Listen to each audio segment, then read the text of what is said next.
Never guilty. One round. Well, you haven't got a resign saying you mentioned on my screen. No, I know. I join without audio. It's not my join without audio. Every time I try to, it throws me out. So my Harimai, welcome to the proposed long-term plan hearing of submissions, which start today. Apologies, I don't believe we have any apologies. Not received any declarations of interest. The notification of extraordinary urgent business. Number 5, public forums, petitions or deputations. I'm not aware of any. Extraordinary urgent business, also not aware of any. Business. So I'll just run through the introduction guidance for today. We'll advise each of the attendees who come to submit that the meeting is being live streamed and the meeting is being held in public, but it is not a meeting of the public. The council is always happy to see our community in attendance. During the hearing component, the hearing panel is not allowed to debate issues with submitters, but only to ask questions to seek clarification. While that is happening, it's important that the meeting is not disrupted. And we remind all those attending to respect the democratic process and that no disrespectful or offensive language or behaviour is to be displayed. If it gets unruly in the public gallery, the chair will stand and ask for quiet. If things calm down, the meeting will carry on. If it continues, the chair may ask for those disrupting the meeting to leave, and the meeting will not be adjourned while that happens. And obviously we have standing orders 12.2 to back that up. I think that's we've done all this, so we will do the recommendations for today. So this is page 3. And the recommendations as outlined 1 through to 6 do need to be moved before we move by Eric that we move 1 to 6. Second.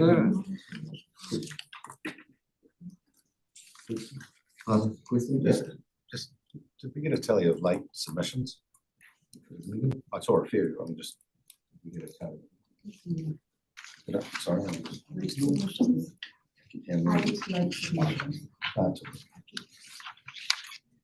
So you're wanting to have that one separately? No. I was just out of knowing that. That's sure. So Alistair, we're seconded by Alistair. Any discussion on the recommendation? If not, I will put the recommendation. All in favour will say aye. Aye. Against no, carried.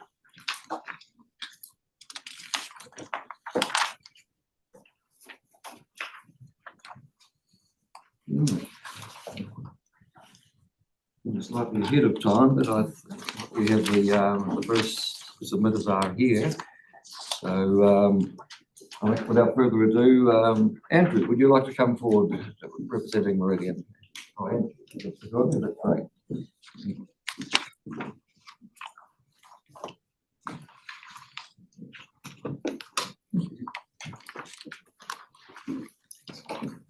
So welcome. As you'll be aware, you have 10 minutes,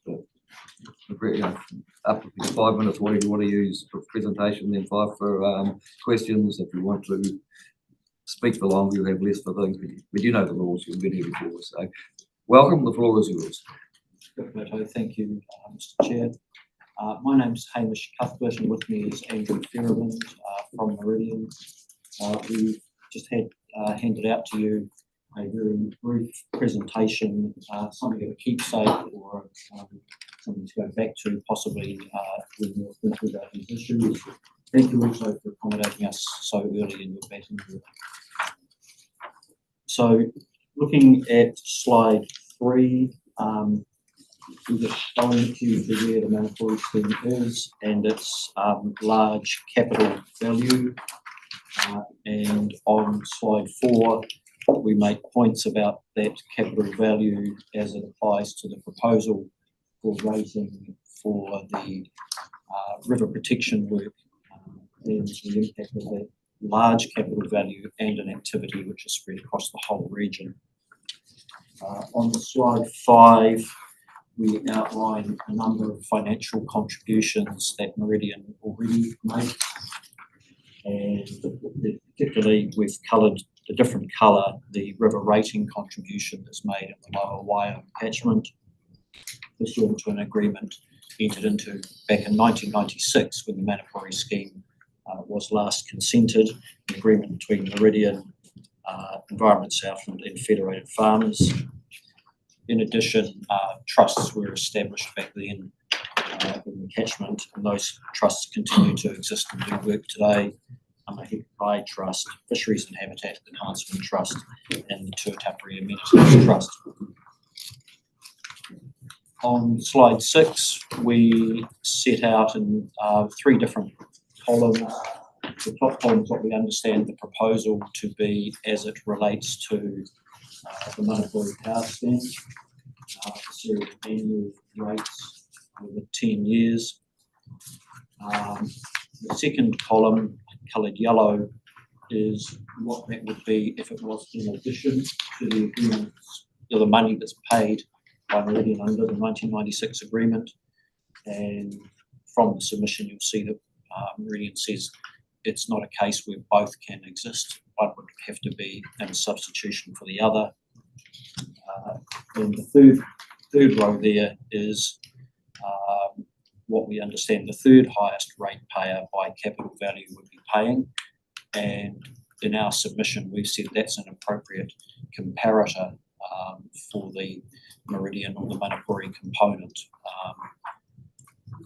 Otherwise, there's a disproportionate charge on one facility, one catchment for something which is actually a whole off-region matter. I'm just going to talk to slide 7, which really sets out Meridian's position on the long-term plan and rating review process. The key component of that process is to proposals effectively to replace 141 catchment rates and substitutes a regional response, which will be rated by capital value. I think it's important to note Meridian doesn't oppose that proposal in principle, but it has raised concerns in its submission about fairness and equity, given what we call the disproportionality created by capital value, which Hamish has just talked to. Meridian's position fundamentally is that can be easily addressed for under the rating legislation through the council thinking about a rating differential, establishing the hydro assets as a separate category. And it's put forward a proposition of saying, if you look at that kind of in the context of the tables that are on slide 6, a 0.5 differential would be something that would be based on a principal basis. Meridian still pay a substantial rate, substantially more than the third targeted rate payer over time. And the other important issue that we have addressed here on this slide is that this new funding model effectively replaces the existing catchment-based rating approach. So effectively, from Meridian's position, that would bring to an end the 1996 funding stream. If this proposal is accepted and adopted as it was currently set out. In terms of page 8, Meridian has been talking with Environment Southland for a number of years around the need for a proper erosion protection work program to be accommodated within the catchment. Some limited works have been done with the assistance of Crown funding through the COVID funding. But the program that's actually required to attend to that issue of deferred maintenance in the lower catchment really needs to, under this long-term plan proposal, be funded. So effectively, in short, Meridian's position is in terms of wire catchment, that a balanced catchment works program be funded in the upper and lower Wai River. The council implemented a planned works program over the life of the LTP for erosion, and that can be funded in part through reserves that exist in the catchment. So effectively, that's what we're looking for, is the council establish an appropriate differential rating category for Meridian's hydro assets. That the council otherwise confirms the proposal for the change LTP and rating review process, that runs a balanced budget for catchment works, and the council implement plans with program for erosion and the wire catchment. Happy to answer any questions. Just first up, I'm assuming that you pay capital rates on another catchment. I know the Whale is quite unique in the way it works. Do you have any direct differentials in any other catchment that you're aware of where Meridian operates? In Southland, I think we have a differential when it comes to district council rates. We operate two hydro catchments or schemes, the Waio catchment in Manapori scheme and the Waitaki catchment in Canterbury. And in that case, we'd have a different arrangement where we pay in relation to river works. We pay 40% of the river rating collected in total for the lower Waitaki River. Thanks for that. Any further questions of clarification? Morris. Thank you. Yes, thank you. Just trying to get my head around the sentence at the end of paragraph 12 about the new proposal effectively replacing the rating base applicable and pursuant to that agreement. It cannot be both. My understanding is that the agreement is a separate matter that came about as a result of the consents that Meridian got to take water for the power scheme, and that the rates are for certainly partially for the wire, but also for the wider catchment. So, are they really conflicting with one another? So the 1996 agreement, in essence, set out our works were to be erosion works and maintenance, fairway maintenance works were to be funded outside the rating system. But then it made provision for those works and services to be bought within the rating system on the basis that if a separate rating system was created, a catchment established, then Meridian would provide effectively at that time $255,000 per year, which was CPI linked. And it was for effectively all the works that are set out in this new proposal. So it is a like for like proposition. So Meridian says, in terms of its submission, if this rating proposal succeeds in terms of its current form, then that funding should set aside, because that rating mechanism, in terms of the local catchment rate, has also been set aside as part of the proposal. They can't stand together. Okay, thank you. Any further questions or clarification? If not, thank you for coming in and presenting. We always appreciate your contribution. Thank you very much. Thank you very much. Right, we'll call the Whale Catchment Committee. Paul Marshall, Paul, has it? Just me this afternoon, Mr. Chairman. You'll have heard the preamble about live streaming and the timeframes, I'm sure, so the floor is yours, Paul. Thank you. Tēnā koutou katoa, ko Paul Marshall aho. I co-chair the Waio Catchment Liaison Committee. My co-chair, Peter Baker, I'm hopeful has been in, but I can't see him up there, but nevertheless, he's intending to be there. Greetings, Mr. Chairman, Councillor, staff. Thank you for the opportunity to speak to the submission that the Liaison Committee made on the proposed long-term plan. Our submission, you'll see, is in two parts. The first part deals almost entirely with the 1996 Waio agreement. And although there are three signatories to that agreement, the Community Council and the then generator ECNZ, now Meridian, our first part of submission deals primarily with the relationship between our community and the generator. The second part of our submission deals with the relationship between council and our committee. In part A, we emphasise the importance of council retaining unchanged the drainage rates, which are the component parts of the Waiau Special Rating District.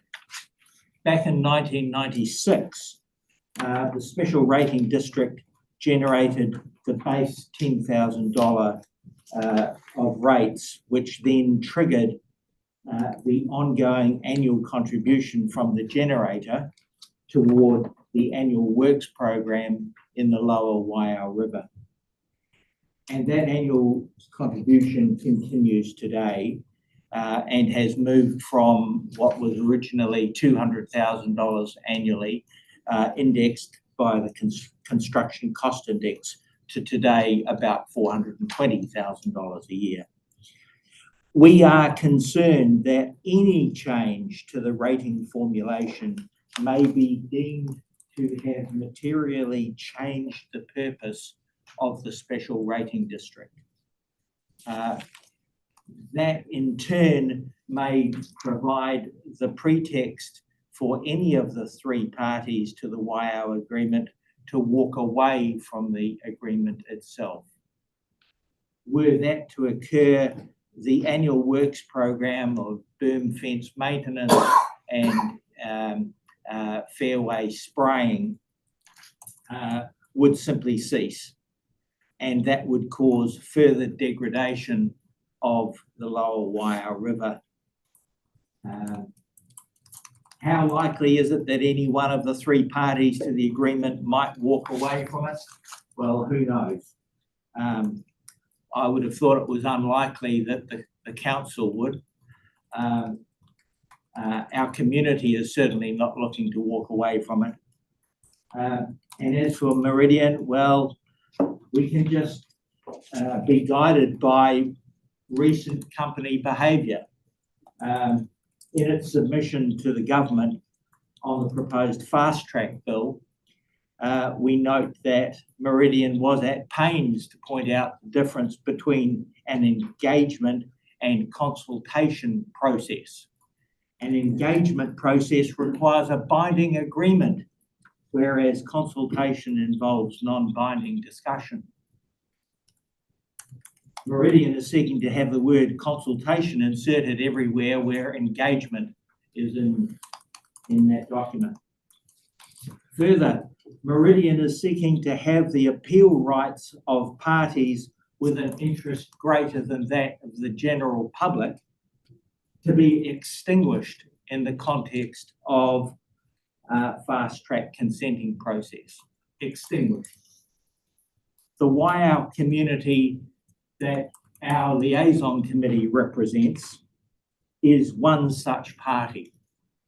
We have a significantly greater interest in what happens in the lower Waiau than that of the general public.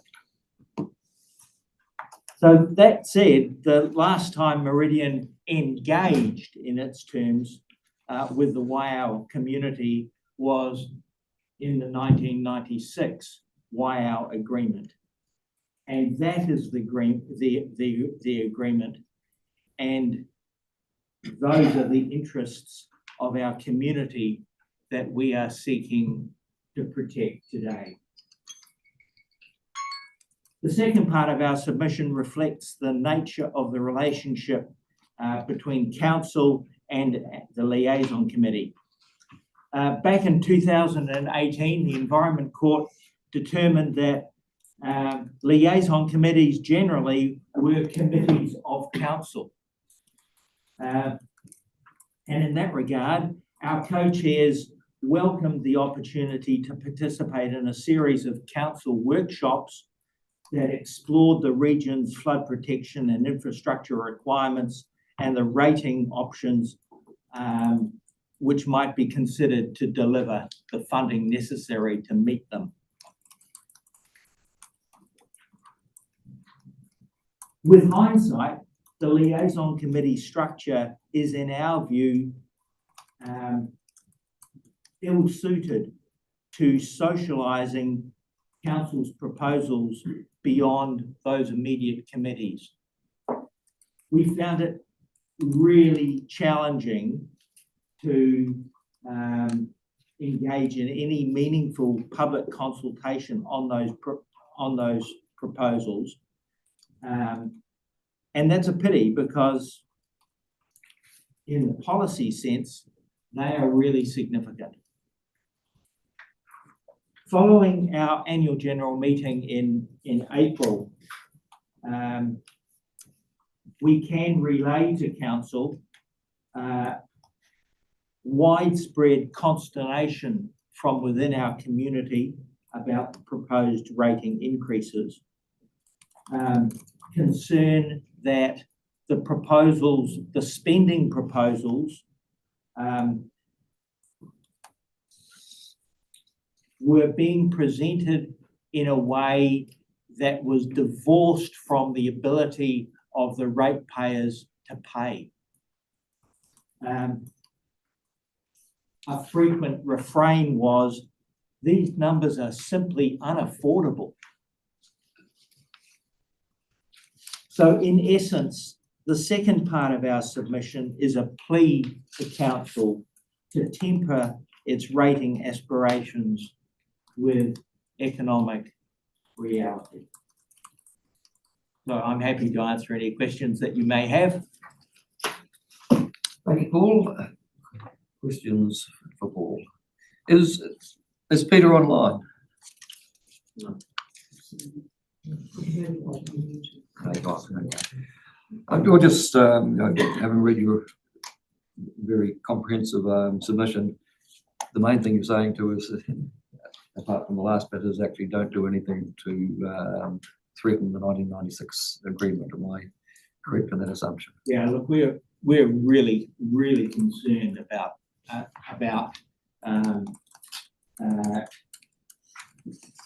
if I might start the answer again.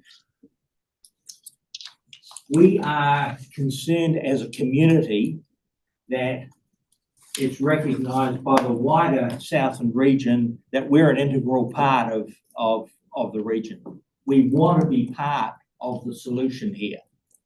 But equally, to your specific question, we can't take the risk, and I don't think council needs to take the risk that we could trash the funding mechanism that we have in place, and changing from a land value to a capital value for those 5 component drainage rates, we think might just scupper our funding arrangement.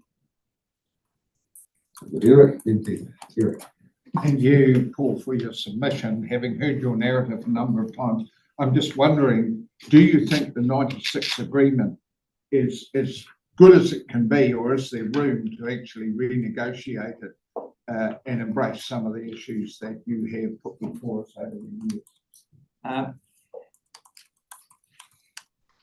Councillors will be aware that the YR Liaison Committee Catchment Liaison Committee has been involved in an ongoing mediation process with Council and Meridian on the question of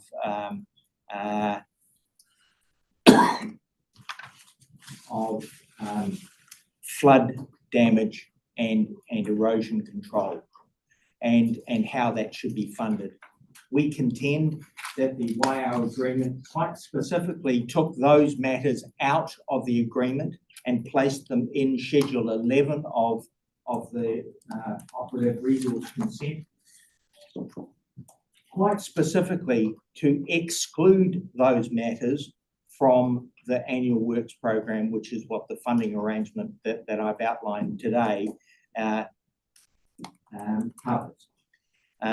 So if we were to pull back and speculate about what an agreement today might look like, we would certainly be up for explicitly including damage from flooding and erosion in a redrafted agreement, provided there was additional funding. I'm also mindful that, and I acknowledged Ngāi Tahu as mana whenua. This agreement was drafted in 1996. In 1998, the Crown granted statutory acknowledgement to the tribe for the lakes and the Lowell and the Waia River. It is a taonga.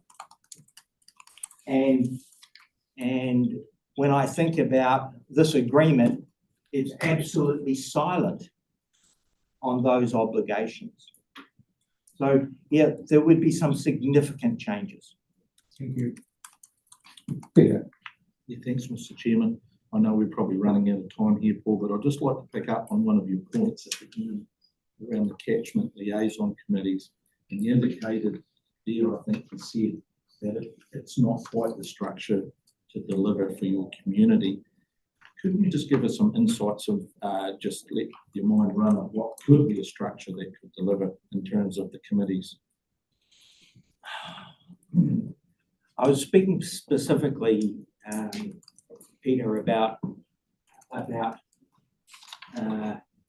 the ability of the liaison committee to be the conduit that council was looking for to socialise these policy initiatives with our wider community. We're just not set up to do that. But in terms of the big picture, my personal view is that if we are looking for integrated catchment management, which is the big push from council, which in essence is ki uti ki tai, from the mountains to the sea, then actually we need to be focused on how we get catchment-wide representation. And it may be that a structure, and I know Hugh Gardine has advocated this in the past, a structure that would accord liaison committees the similar status to a community board, for example, might be an idea worth exploring. Any further questions or clarification? If not, thank you for coming in, and it's a comprehensive submission, and it's always good to hear your views. So thank you. Thank you. Thank you. Right, next up is the future is rail. Of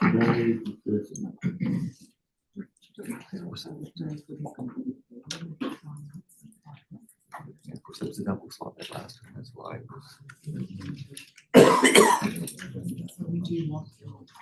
So it's fine, yeah. Well, probably there at the start, you've got 5 minutes to present and 5 minutes for questions.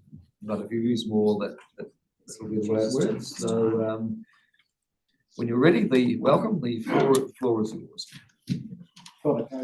Thanks very much. I understand there's a presentation.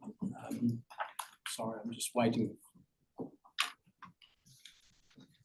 for that.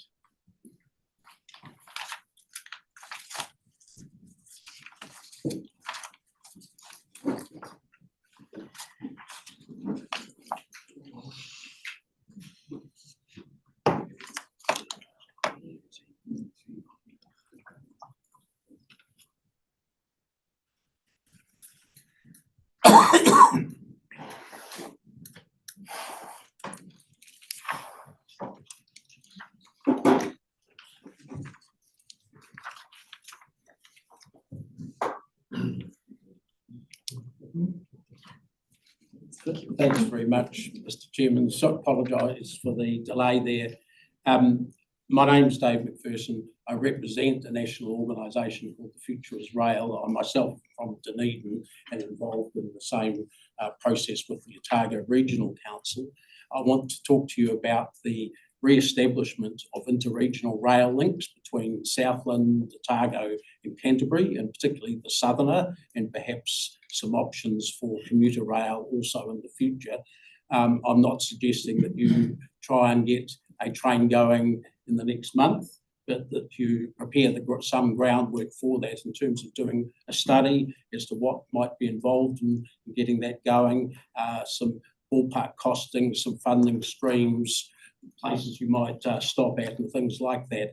This is not a pie in the sky proposition to you.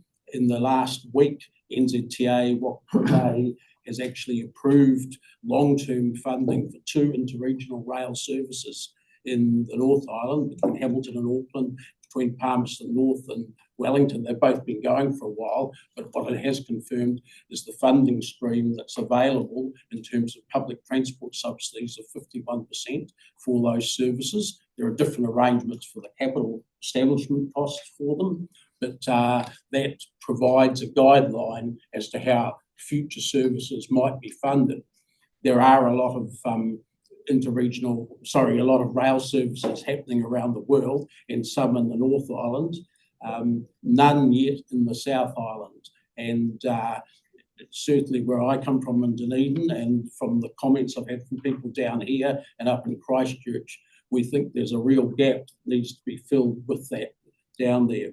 My proposition to this council, and similar propositions to the Otago Regional Council and the Canterbury Regional Council, are that a very small levy be collected to fund an initial scoping study to look at the re-establishment of a scheduled passenger rail service between Invercargill, Dunedin and Christchurch, which was formerly called the Southern and what was running. Whether it would be called that again is on shore up for grabs. And also to look at the possibilities for future commuter rail services. We had just said in Dunedin and Christchurch, but I immediately had complaints from some Southland people, what about Bluff to Invercargill? And yes, those sorts of things should be looked at as well, though we would say the priority is probably the Southerner, or a version of that interregional service through to Christchurch. The suggestion here is that from households within 10 kilometres, say, of where a railway stop would be in your region, which would be certainly Invercargill and Gore, would suggest that you rate 80 cents as a one-off rate in year one, or at least in conjunction with the other councils. It might have to be deferred for another year, who knows, but sometime within the next triennium, 80 cents towards the cost of a study, which we estimate might be about $170,000, based on a similar study that was done in the Waikato about 8 years ago at a price of $100,000. So allowing for a bit of leakage there, and that there would be similar rates collected in the 2 regions to the north as well. We think that would fund the study. We also think that you would be eligible, though it'd be up to them, for a 51% subsidy for that from NZTA. That certainly was the case in the Waikato back a while ago under the national government at the time. But who knows whether they would approve that at this point in time. I'm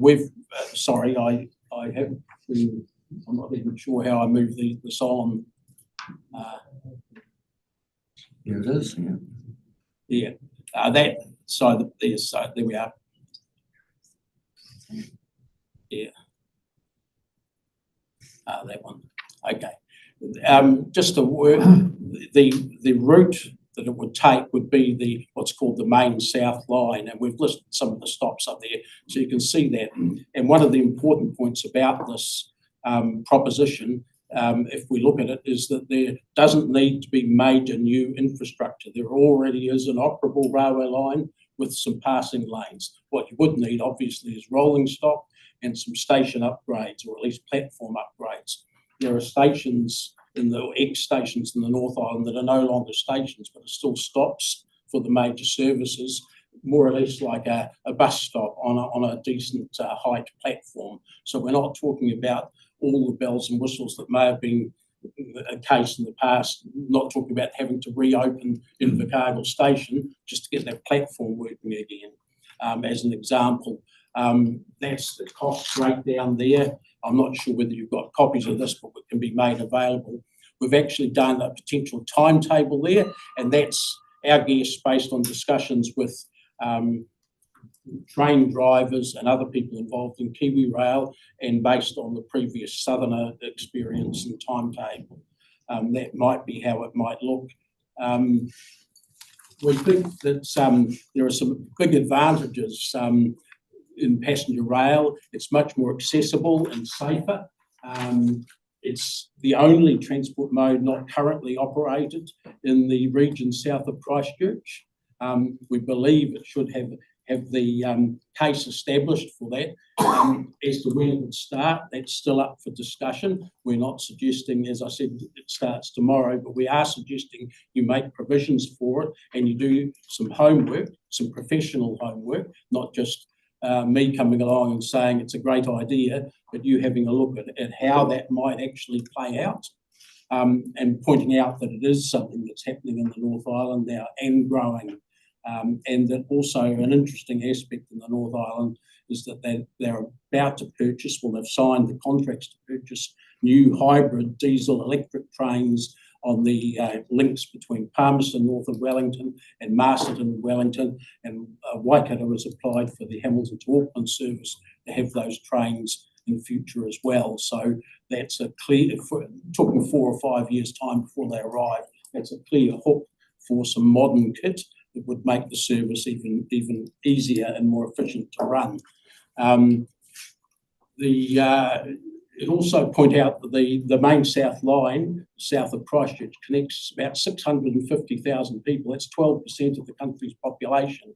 We sure as heck down this neck of the woods don't get 12% of the transport infrastructure and passenger transport operating spent in this area, and we believe that this is something that should be turned around, and this is one proposition that will help that turn around. If councils like yours and the Otago Regional Council and Canterbury start advocating for this service, that will go some way towards redressing that imbalance that's there at the moment. We've listed some of the other rail developments there, as well as what I've mentioned. The new City Rail Loop in Auckland is really heightening the access to rail and the capacity of rail within the Auckland region, and that's going to spill over further and further afield. And another interesting point is that the Northern Explorer, which is a tourist train, what used to be the old train just between Wellington and Auckland, now stops again in Taumarunui. I don't know how many of you remember the song about stopping in Taumarunui. That wasn't a thing for 20 years, but now it is a thing again, because that community said we need public transport connections with our neighbouring cities or our nearest cities, and that now happens. And you can imagine places like Gore and Oamaru and Timaru, how they would benefit from that sort of arrangement. We have got this information. I would like to make some time for questions before we run it. If you're happy with I've essentially finished. I'll just say one thing. We haven't surveyed the support in this particular region for that. We've just recently done that in Dunedin area. We're a voluntary organisation. We've had overwhelmingly strong support for the concept. Now it's time to get some figures behind it. Thank you, Mr. Chair. Good. Yeah, thank you for your submission. Other than short distance commuting in New Zealand, the history of inter-provincial trains has enjoyed extremely poor patronage. In fact, I read a paper this last week that said it would be cheaper to fly the people from Hamilton to Auckland than to continue with Te Huia. How can patronage actually be improved should this proposal go ahead? Firstly, we contend that that's not an accurate report. I have seen that. The actual cost is about $78 all up at the moment of that, so I don't think you'd get a flight for $78. But what really gets passenger rail going, and I've seen this in some of the services in regional parts of Australia, for instance, is frequency, the modernity of trains, the electrification as much as possible of trains, and the speed of the actual units that are operating. All of those contribute towards that. And they all could be done here. And I've addressed some of that, for instance, the new hybrid trains coming in. And for instance, rather than buying your ticket at this railway station and sort of waiting around there, what happens with Tahuia and now with Capital Connection in the North Island is you hop on board the train about 30 seconds before it leaves and you buy your ticket on the train, and they've got all the facilities for that on the train. So that's immediately speeds up the stops and things like that. I hope that addresses some of that too. John? Chair, yes, thanks, Dave, for your presentation. The issues around, reasons why transport through trains would be beneficial to the regions. You've talked about regional councils. Have you, obviously, when you look at the complexity of emissions, but then also pressure on infrastructure, you've had engaged with other, like the tertiary authorities, with like Southern District Council, Worcester Council, and such like, being that it's it'll sort of go across both region and tertiary authority sort of not in Southland yet, but certainly in Otago, absolutely. And I know up in the Waikato where I was based up until 18 months ago, we work very closely with both types of authorities, because the district and city councils have to provide the stations or the stops, had to fund them, so we had to engage with them, and that the same would be the case down here. And I would suggest that a study might actually quantify how much is, say, Invercargill City Councils and how much is Southland responsibility there, and Gores, so forth, that sort of split. But that's work yet to be done. We're really out of time, but we are running ahead of schedule, and I've got Jeremy, Robert and Peter, so quickly. Yep, no, I was just going to suggest you're aware of the regional transport committees Otago and Southland has? Yes, we have submitted to that and we're speaking to them in 10 days. Certainly come and certainly even at some stage present to the, not even outside the long-term plan. Yeah, it was an unusual order. We would have expected this to be last in order. No, all good. Robert, good. Peter. Yeah, if we've got time, Mr. Chairman, thanks very much, Dave, for your submission. In terms, we've seen up and down the country, roading and transport infrastructure under a great deal of pressure from you or whatever you like to call it. So would you advocate rail as a better option than roading transport in the terms of resilience? As a necessary one to add to your resilience. There'll be times when the railway track may be washed out, when the road may be washed out. They each provide resilience for the other, to be honest. I'm thinking of north of Christchurch, that was certainly the case. Rail transport certainly has lower CO2 emissions per kilogram mile or passenger mile, but you need more than one option to really have resilience. If you've only got a road, you don't have resilience really if anything happens. Look, thank you for coming in and submitting. It's a very interesting submission. So thank you for taking the time. Thanks very much. Okay, next up is the Ono Catchment Liaison Committee. Barry, would you like to come forward?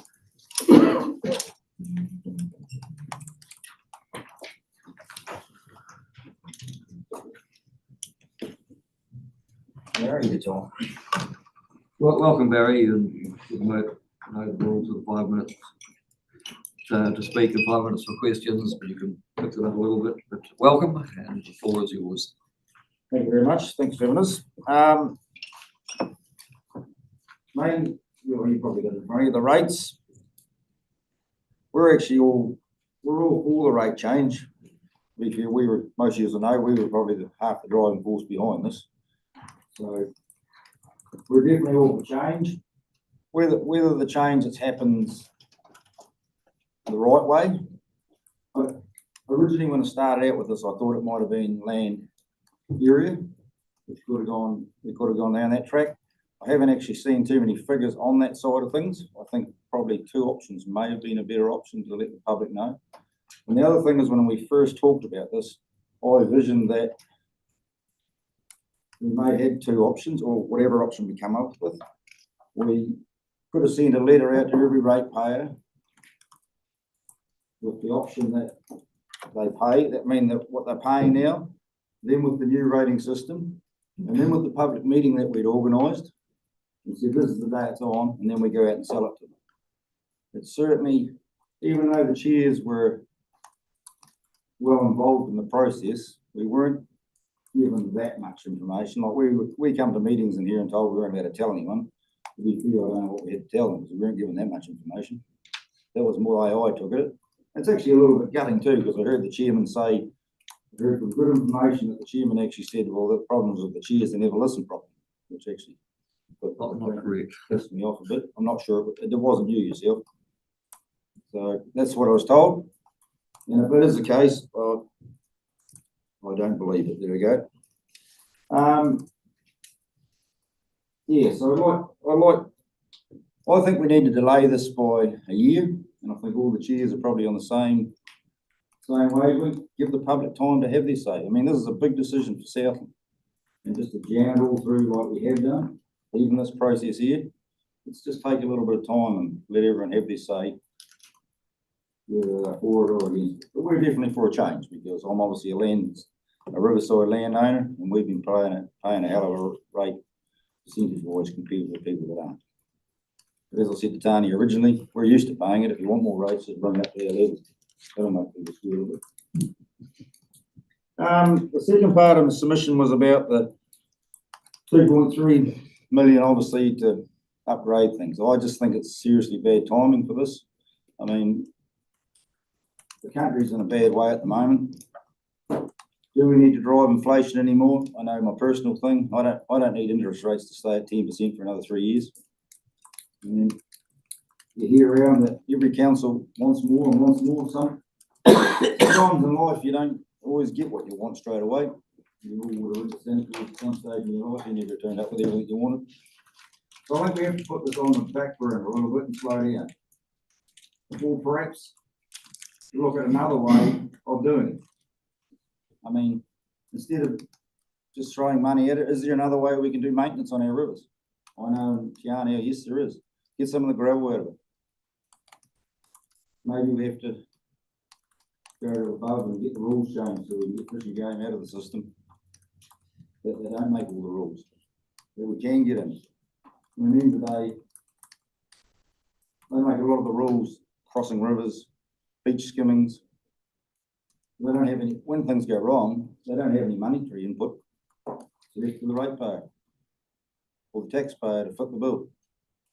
So there may be other ways we can do this. Tough times. I was talking to someone rang the other day that's a fellow submitted and said, I don't know these facts, but there's 187 staff down here.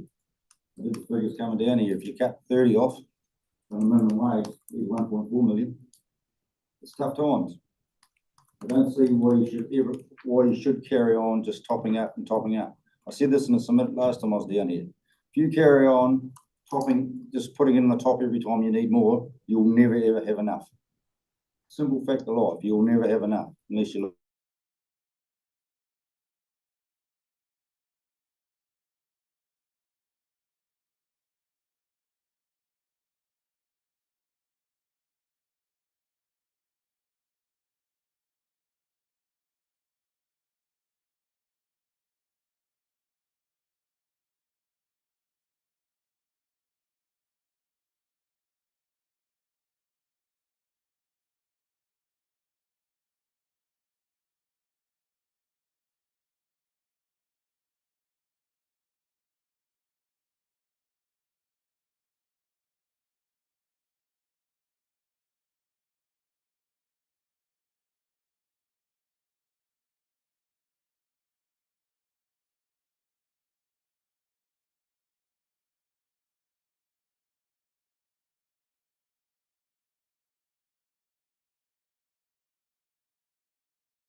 in the flood. Look, we've got to pause for a moment. Our live stream has stopped and we need to have it recorded. So just take a few breaths and they'll tell us when it's on again. It's just been a technical hit.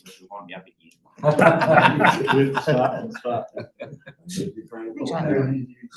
They'll tell us when we're ready to go.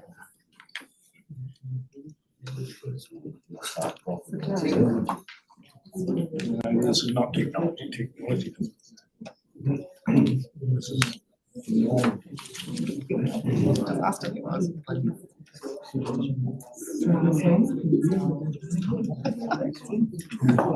just make a spectacle of myself. To just randomly stuff. yeah. Snip, snip. Oh.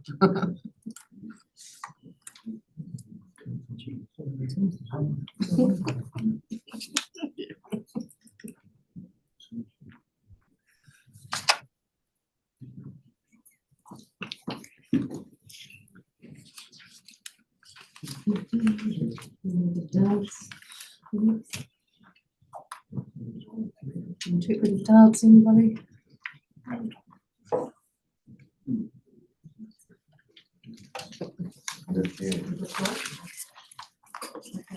So can you start again your timer, please? Yeah. We're good to go. Looks like the chase, isn't it? Which one's the best?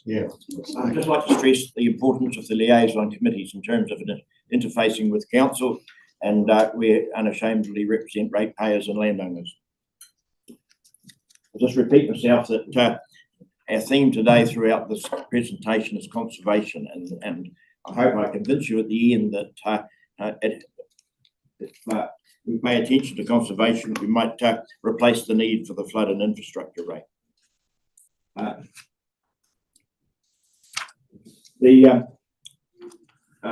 My presentation, updated presentation, has been circulated, which means that I'll follow some of it.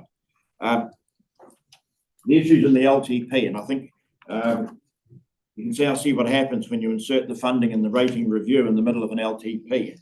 And I always understood that the funding and rating review would take place a year before a long-term plan, so that it was looked at almost impassionately and got right, as opposed to cluttering it up with the proposals that we've got in front of us. And I would suggest that what we've got here is a dog's breakfast, and very few submitters understand that. One other submitter has realised the two threads of the submission, but he hasn't drawn attention to the fact that what would our rates look like had the flood and infrastructure rate being removed. And it's been a constant theme of these submissions is for delay, delay, delay. One, it's coming too fast. One, it's too great a cost. Yet we haven't, nowhere in the plan is it laid out what our rates might look like without that plan inserted, and it's distorted. The fifth bullet point, just to emphasise that the inflationary effects on rate was deemed to be 4.5%, which is largely unavoidable. But these enormous hikes in flood planning infrastructure expenses, money's commandeered from leasehold reserves, the consequential $73 million of debt, staff increases, hasn't been well communicated with the necessary detail for ratepayers to understand. As you listen to the submissions, all calling for a pause in the flood and infrastructure rate, flood maintenance and infrastructure rate, you should ponder this legacy you encumber on Southland ratepayers and ask yourself, did you get it right? I suggest, no, you didn't. The Mataura Catchment Liaison Committee supports the shift to capital value.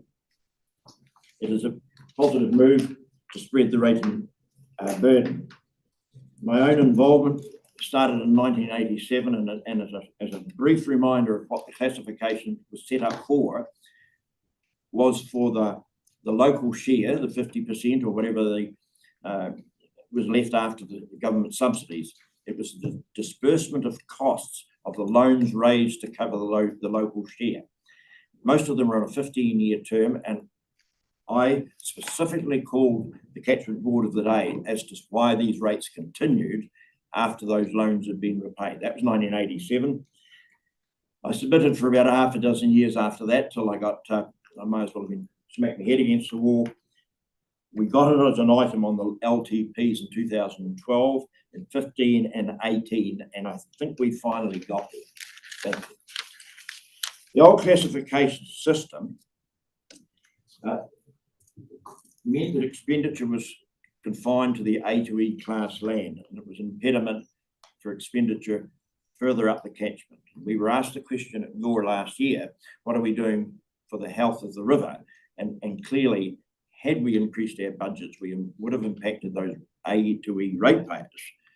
So capital value rating is going to remove that and allow for a much wider ability to address broader concerns on the river. Capital value, for one, will allow more funding, especially to these voluntary community catchment groups involved in a wide range of activities, whether it be riparian planting, erosion prevention, wetlands, improved water quality, to name a few.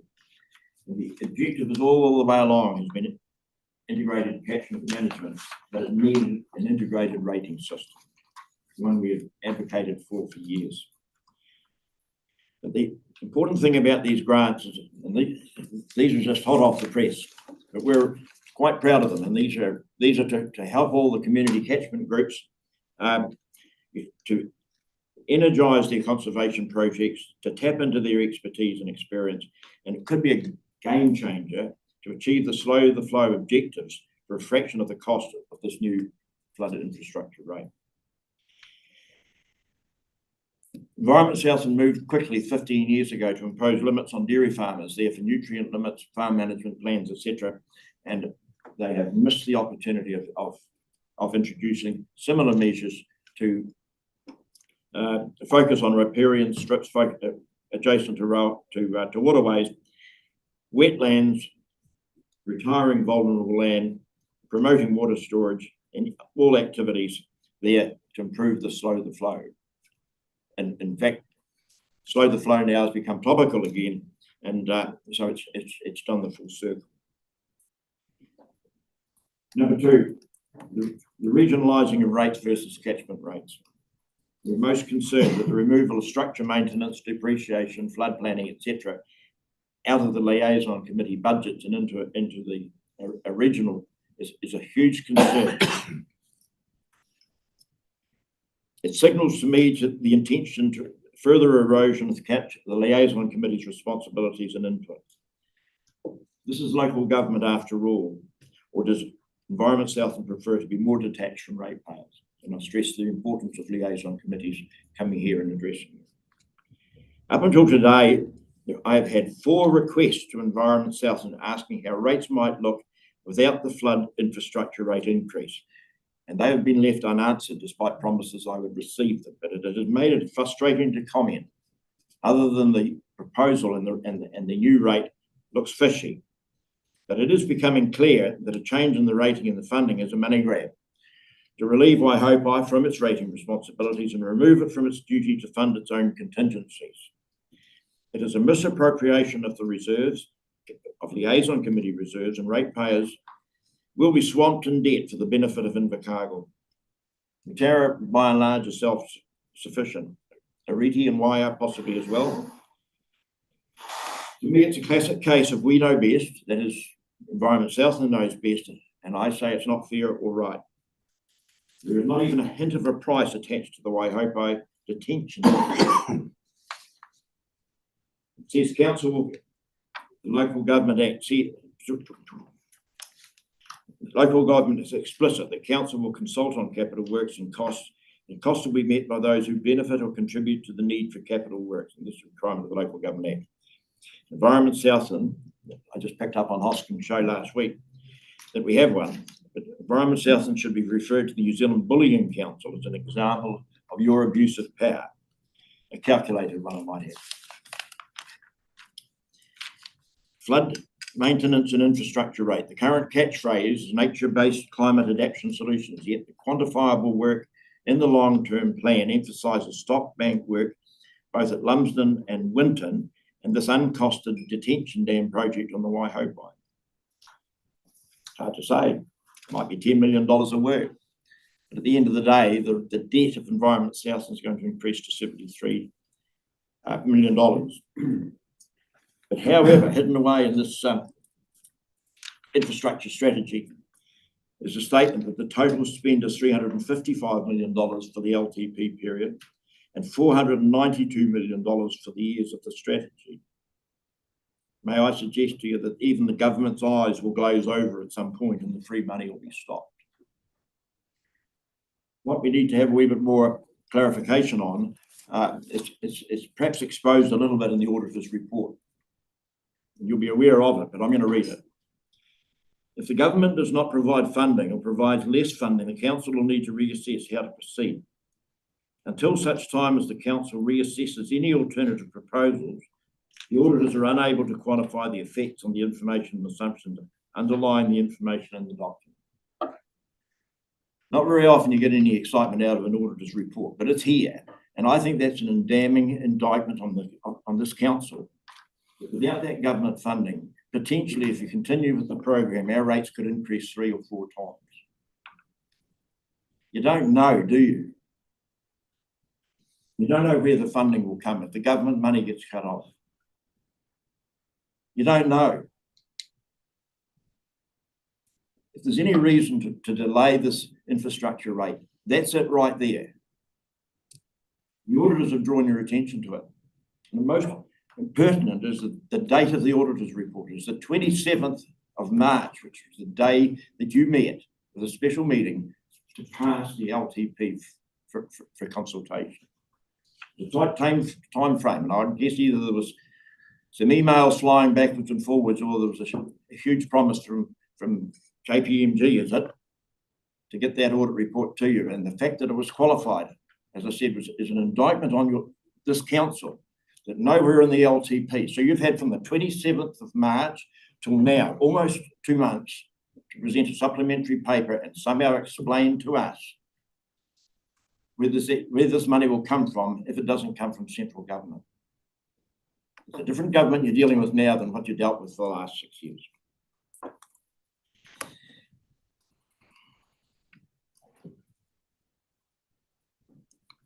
The LTP has no comment on the affordability of rates and huge increases in debt.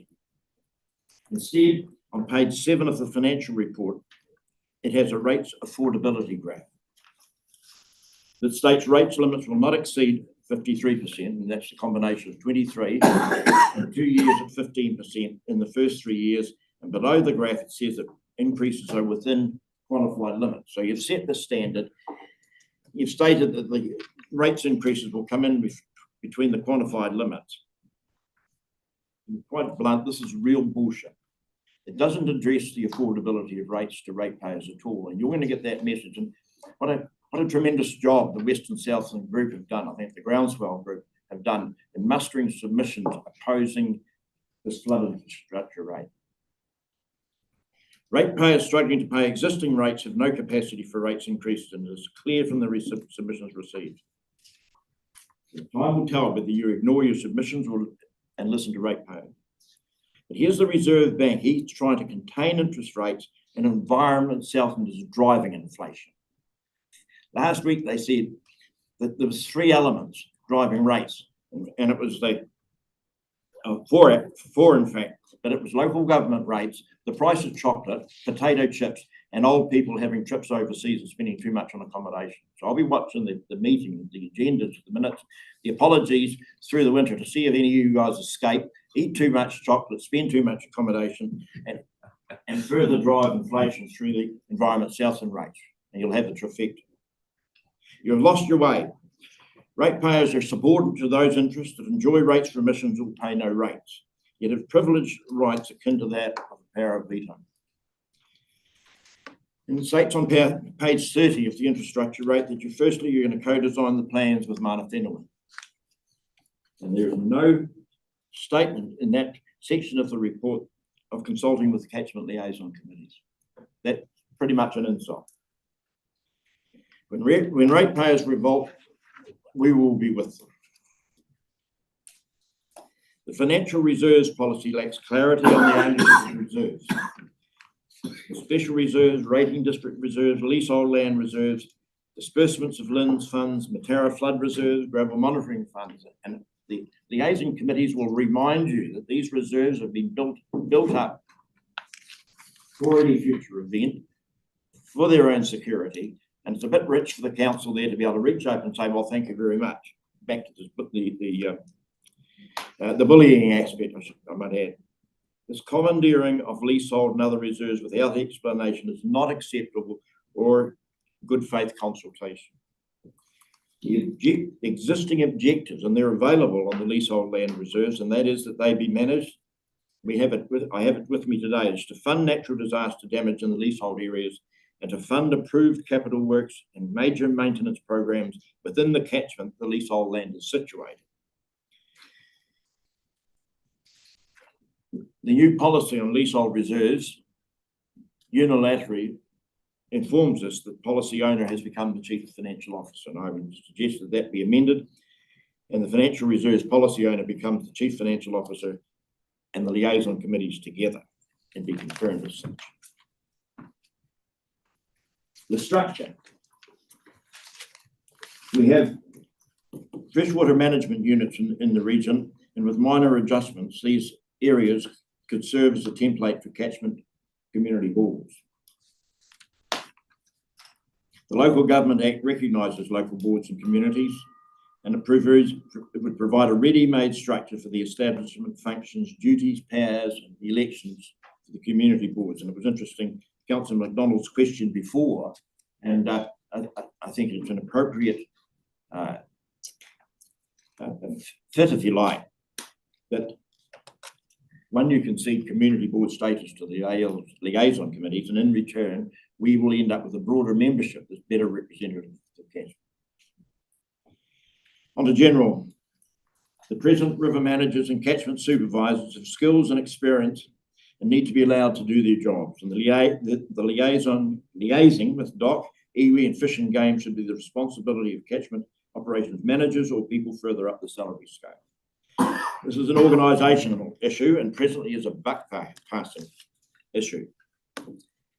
The narrative in the LTP contains the catchy narrative, nature-based solutions, but the reality in the LTP is only about investment in flood planning and in infrastructure. What's it going to be? Conservation on the one hand, or crippling rates and higher debt? Nothing will change without the will of council. But what's it going to be indeed? On the recent river inspection at Waikaya confirmed the Fish and Game people are impossible to deal with, and they do not understand how early intervention into river management will reduce sediment and phosphorus losses and prevent capital costs later. I must compliment both the representatives from the DOC and the iwi that were there on that day, and they demonstrated that they had a much greater understanding of the advantage of early intervention to avoid greater costs later. Liaison committee's focus is on reducing sediment and phosphorus in the rivers and Fish and Game's intent on making it worse. And we are here to help, and they are there to hinder. The Slow the Flow project for Mirahiku is a waste of time and resources, but of course it receives government funding, so it must be okay. But had that amount been topped up with local government and perhaps with the TLAs, you could easily have had $1 million in the pot for some practical work. It smells of job protection, and we're told it's high level, like a ratepayer wouldn't understand. How rich is that when we need to understand? In summary, councillors should stop asking for science like it is the answer. The practical science is conservation. It is the application of proven principles. And Environment Southland already has that information. Instead, you're going down the path of more data gathering, collaboration, more meetings, more feasibility studies, more peer reviews, more reports to approve. A classic one, new innovative solutions for flood planning. Really, just do something. I repeat myself, but the river management, drainage, gravel relocation and early intervention solutions and slow the flow is the job of the catchment managers and the work supervisors and catchment liaison committees who understand the river best It won't cost you 50 or $60 million in increased debt. The catchment operations, I took the trouble to take the catchment operations leader to show the promising work around slowing the flow in West Otago, and I understand that environmental board and staff have yet to inspect the Pomahaka Water Care Project. This is conservation in practice. The half I suggest Environment South neglects. Good conservation is community-led. You councillors shouldn't be making decisions on this LTP without being informed on the work, science-based work, I might add, that is happening virtually at your doorstep in West Otago. The work that Alistair Boddy is doing on his farm, he is able, linked up with his own science group, but also with NIWA and Dunedin. And from the outflows following flood work, they're measuring sediment losses, phosphorus losses, E. coli, and whatnot. Very impressive project and primarily suited to slowing the flow. The Madeira Liaison Committee asked Environment South to hit pause and delay all aspects of the flood and this infrastructure rate for at least a year. Most importantly, do a rethink of what Environment South is trying to achieve. Time's about up there. I'd like to have a couple of questions. We've got all your notes. So I've got about 4 things to say. Well, no questions. That's unfortunate. We're out of time. Do environment, more importantly, do a rethink what Environment South is trying to achieve. If you slow the floodwaters in the mid to upper catchment, you avoid the costly infrastructure upgrades downstream. If slow the flow is the solution, then the flood and infrastructure rate must be stopped. Stop now investing in infrastructure that only addresses the consequences of flooding and doesn't understand the causes. You have it back to front. Thanks, Hugh. We have run out of time, and I'm disappointed we haven't got time for some questions, but thanks for a very comprehensive submission. Nicole, I've got 2 sentences left. I've driven an out of this meeting. A point of order, Mr. Chairman, if we allow one submitter to go over time, we have to allow the same for every other, which isn't actually going to work. Look, I'll have to uphold the time, but all your information you've put before us, Hugh, so it's there in front of us. But thank you for coming in today and making a very comprehensive submission on a rather large number of issues. You said you didn't see this coming, neither did we. Thank you. Thanks, Hugh.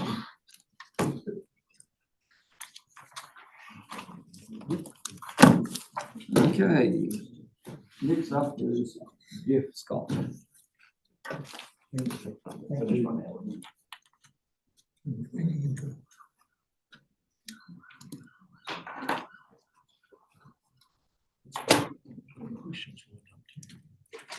Welcome, Jeff.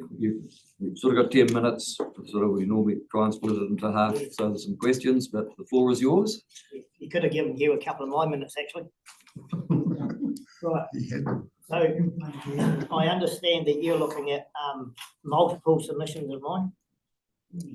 They were supposed to be individual, so because of that, I had to change my tact.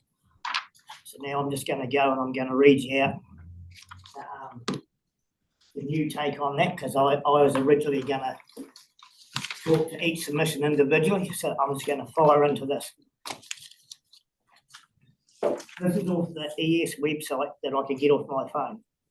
How to make a submission, types of submissions. Using our consultation portal, 6, you can submit on 1 or as many proposals as you like. Be sure to click save and then submit to complete your submission. I bring this to your attention. I delivered multiple documents to be consulted on. I use consult on because I find the very phrase I submit degrading and offensive to stakeholders, ratepayers. I entered multiple documents asked to speak on them all. I stated that I might only need several minutes for some, but one particular one will take over 10 minutes. This particular one was regarding wasp nest damage to flood banks integrity. This was also be able to be verified by Clint Cartwright, who asked me to deal with 2 wasp nests in the Gore flood banks. When I told Clint of the damage and he would need to fix, Clint took along an engineer to view. what was a potential breach of the flood bank in the Gore Township itself. I wasn't only going to complain about the problem, but I was also going to give you some very viable solutions. But the staff, whoever they may be, have deemed it not important enough. All meetings that I have attended regarding flood banks and the potential loss of life has been a major contributing factor in the presentations. I also liaise with Dave Connor over ES's springtime spraying contracts to mitigate the huge impacts of bees and the beekeepers. These were not done in 5 minutes of me presenting and 5 minutes for Dave for his questions. I don't have enough time in my 5 minutes to delve into this or the breaches of the Public Consultation Act and the unanswered emails with unsatisfactory responses by text or phone. I'm saving those for the complaints against ES and the flawed, undemocratic processes have been undertaken. I have lots of emails, texts and phone conversations, etc. So it is with a little regret that Environment South and don't put on hold this draft LTP plan and delay till the next year's draft 12 months plan. This has been done already in New Zealand with other councils on different or similar issues. I will have no choice but to implement my plan of reaction to this LTP and its flawed public consultation. I will personally oversee the implementation of notifying every stakeholder ratepayer that gets billed by ES to withhold any rate increases they will accumulate with the so-called draft LTP if/when is implemented. Show them how to dispute the rates, the due process to challenge ES and file complaints. Show the affected people the legislation, the due process that ES must adhere to and follow. Originally, I was going to ask them to stop all rate payments, but that will be phase 3 if needed. In summing up, I find that ES has failed in mandatory responsibility to us, the stakeholders, ratepayers, not just the 150 that ES deems to be significant. They are going to pass their costs on to whoever's going to be affected. To suitably notify, explain proposed rate increases that will see more financial strain. The suicides, more damaged families, more broken families, more people rated off their properties. People like my mother who've worked and paid their taxes, who only want to live out their remaining years and with the fruits of their labours. For this one thing alone, I despise you for the hurt and tragedies that this will cause. Jeff Scott. Fire the questions away because I'm pissed off. Any questions for Jeff? Eric. Thank you, and thank you for your submission. Submissions. Yeah. Do you consider this an increasing risk of flood and the need for protection in our province? So there is. I'm not even going to go down the whole weather modelling thing and the flaws that I could tell you about that. One of the things about this thing about slow the flow, we grew up on the banks of the Tower, we farmed on that. The taking of the gravel has stopped, the iwi consents and the lack of maintenance that's going on. So this is what I wanted to submit in one of my proposals. So I didn't just want to bitch about the damage that Ross needs to do. I actually wanted to give you viable solutions. I think your answer was yes, and you went on to say what the causes were. So do you then accept that there is an increased need for funding to deal with the causes? An increased need for funding. The maintenance on the rivers has stopped for years. The taking of the gravel out, increasing the heights of the flood banks is fine, but we could have been taking the gravel out to actually, if you call, slow the flow. And I've watched that and lots of that, not just in the rivers and stuff, but the consultancy fees that's been imposed on people to do this stuff is unaffordable.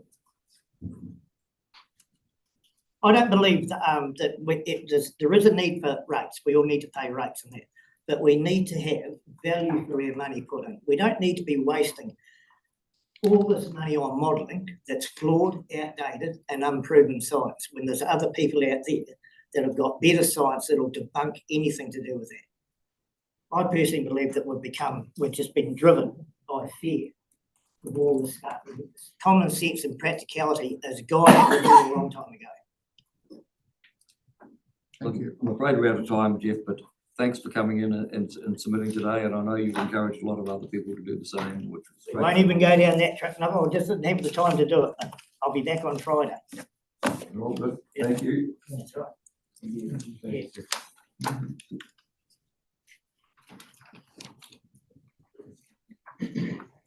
So we've got Ewan at the back here. Is it done? Yeah. Come forward.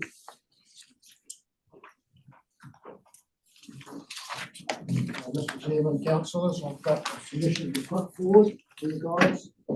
My submission is I would propose the Environment South and the New Zealand Land Transport Agency look closely at raising both the north and south approaches to Highway 6 Makarira Bridge. My reasons: twice in the last 4 years, this bridge has been closed to all traffic, including emergency services. This means all traffic to west and south on the Greenville-Wollaston Highway also will be closed due to flooding, plus all traffic to north and south. Hundreds of commuters had to overnight in Invercargill as the roads to east were also blocked. The last road count, according to statistics 2020, it's 4 years old, the Greenville-Winton Highway had traffic movements of 9,464 per day. 30% of this was made up of heavy traffic. My other concern would be that the flooded road at the bridge could badly scare the road, causing more delays and cost to repair. Looking upstream from the bridge, I see no obvious structures that may be flood due to the raising approaches, but this best to engineers to follow up. Plus, I believe the bridge has capacity to carry the extra flood water with recent willow removal. Lastly, Southland has a large roading network, and I believe Highway 6 is a major transport route. The Environment South and the Land Transport Corporation. This highway should be a free status, a status-free highway, and will be applauded by all road users. That's Mr. Chairman. Thank you. Questions? Peter, you've got a question. Yes, Mr. Chair. Ewan, thanks for coming in. We know each other well. We're from the same district in Dipton. And look, I'm just reading the submission. You said we all share in Southland, all the Southlanders share in responsibility of infrastructure protection because we all rely on it. So do you mean by that like Southland wide as opposed to the river users where it's been with the people that live adjacent to the rivers in the past? But we rely on that infrastructure all the way down to get down to Invercargill and across that bridge, across the Makarira. I think the major highway should be flood free, and that's all I'm saying. I see a simple solution to it. By just raising the approaches on north and south side. And I think, as I said, Environment South and Land Transport should get together and discuss it. And it's not going to be done tomorrow, we know that, but I think it should be looked at sooner than later. Any further questions of clarification for you? Yeah, thanks, Ewan, for your submission. Obviously, we have, understand the issues with certain roads getting flooded, but it seems to be a common, like, as you've probably lived here mostly, as we all have, all our lives and things, and understand. I know we had a discussion around, one lady was indicating that, hey, my road was getting flooded, I've just moved in, why are our roads getting flooded? But the reality is that certain roads will get flooded. And I know the Tapanui Highway out our way, the main highway to Central Otago, will get shut down when there's a big flood. But it's a bit of an acceptance that that's life. Everybody should need to stop it. So is that I'm saying at any cost, we should be lifting roads, but it's got to be practical. I'm just asking you. I don't think it's a major problem for engineers to raise it up 1 metre, 2 metres. I'm not going to answer that question to you guys. So I just feel with 10,000 people basically travelling that road each day, and we're blocked off for 24 hours. We've got to go around, if you're lucky enough to go around to Gore, you may get home that way. But I think that's the only place that floods to any substantial amount is that river bridge. Sorry. Thanks, Chairman. Should that be a possibility, what funding options do you think we would have got to help fund that work? Well, I think land transport should be the first option. I think it's probably their prerogative to do it. But given they're likely to say we need to pay some too, how would a targeted rate be acceptable to the community? You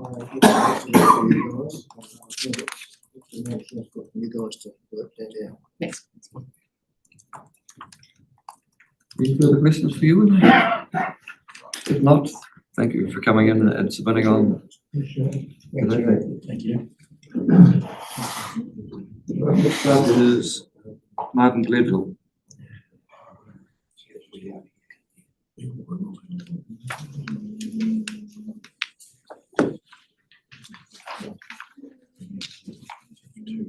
Welcome, Martin. You've been here for a while, so you understand the process. The floor is yours.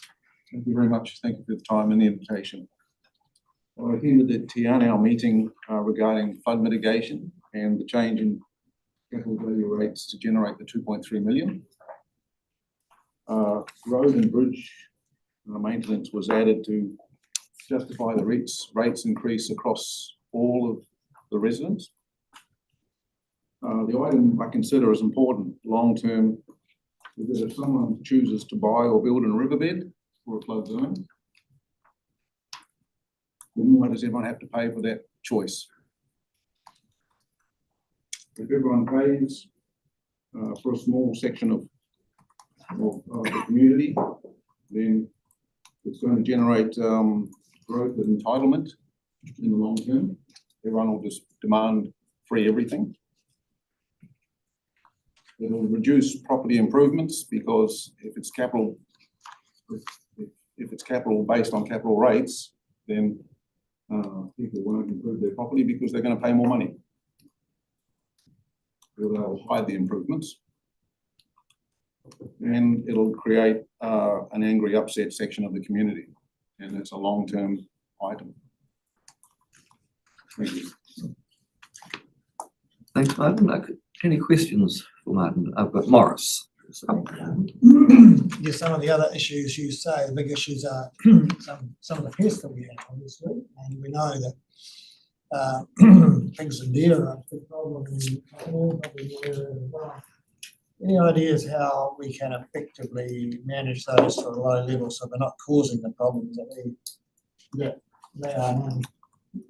That's extremely difficult because they're feral animals and they know how to grow. You shoot one and they tend to grow the next day. It's a huge task. Bringing stoats in, you wonder why, looking back. Captain Cook brought the pigs in at one stage up north in Marlborough Sounds.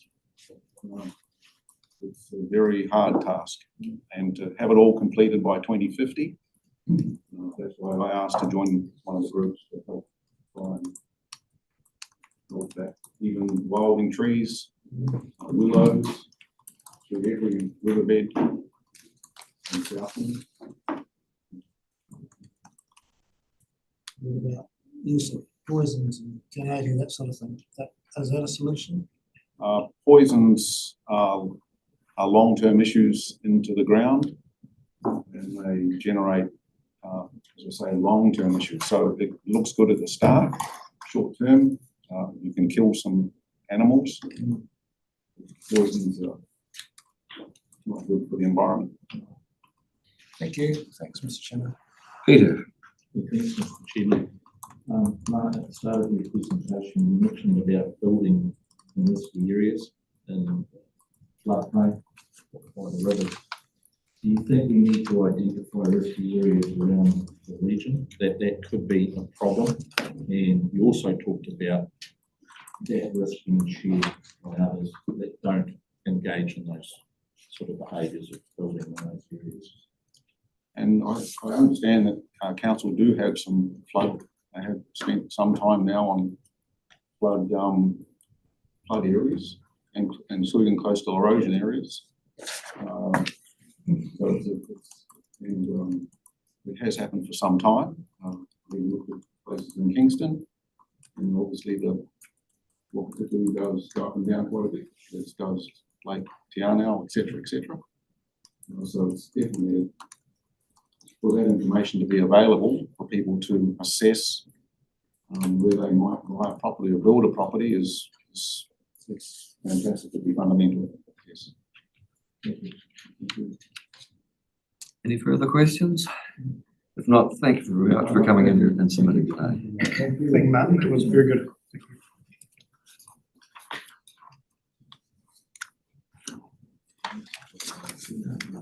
Is Alana here?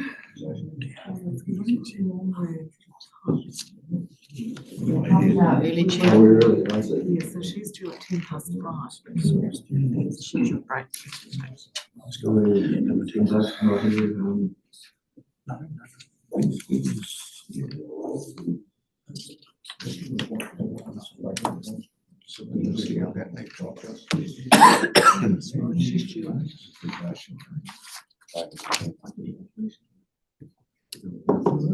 People saying what they're saying, but Well, that's not a platform to attack other people.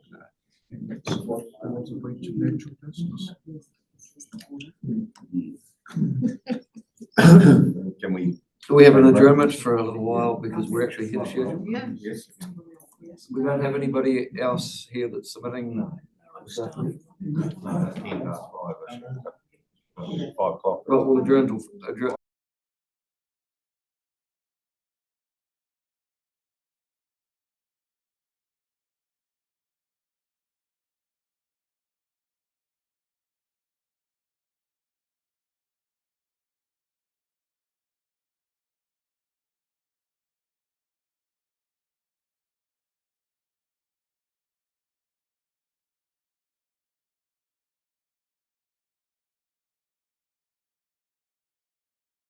we're a little bit of ahead of schedule and Doug Fraser has arrived. We'll welcome Doug to come forward. I know you're quite familiar about the process here, so you've got your 10 minutes, but you may want 5 minutes to present and questions, but it's up to you how that works out. So welcome, Doug, and the floor is yours. Thank you. Very rarely do I get shifted up batting order, but yeah, thanks for that.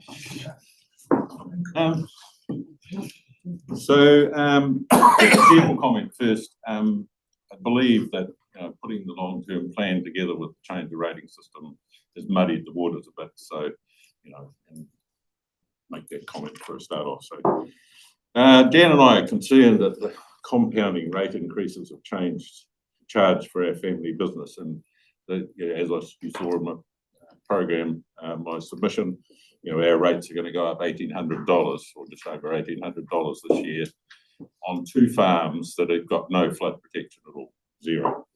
So make that point. You will notice I included a case study of our dairy farm, just to give some indications of how rates have shifted since 1999. I looked up an old long-term plan. I must have submitted back there even then, so and found a rate demand in amongst it as well. So the total rates have increased 250% or 10.4% per annum since then.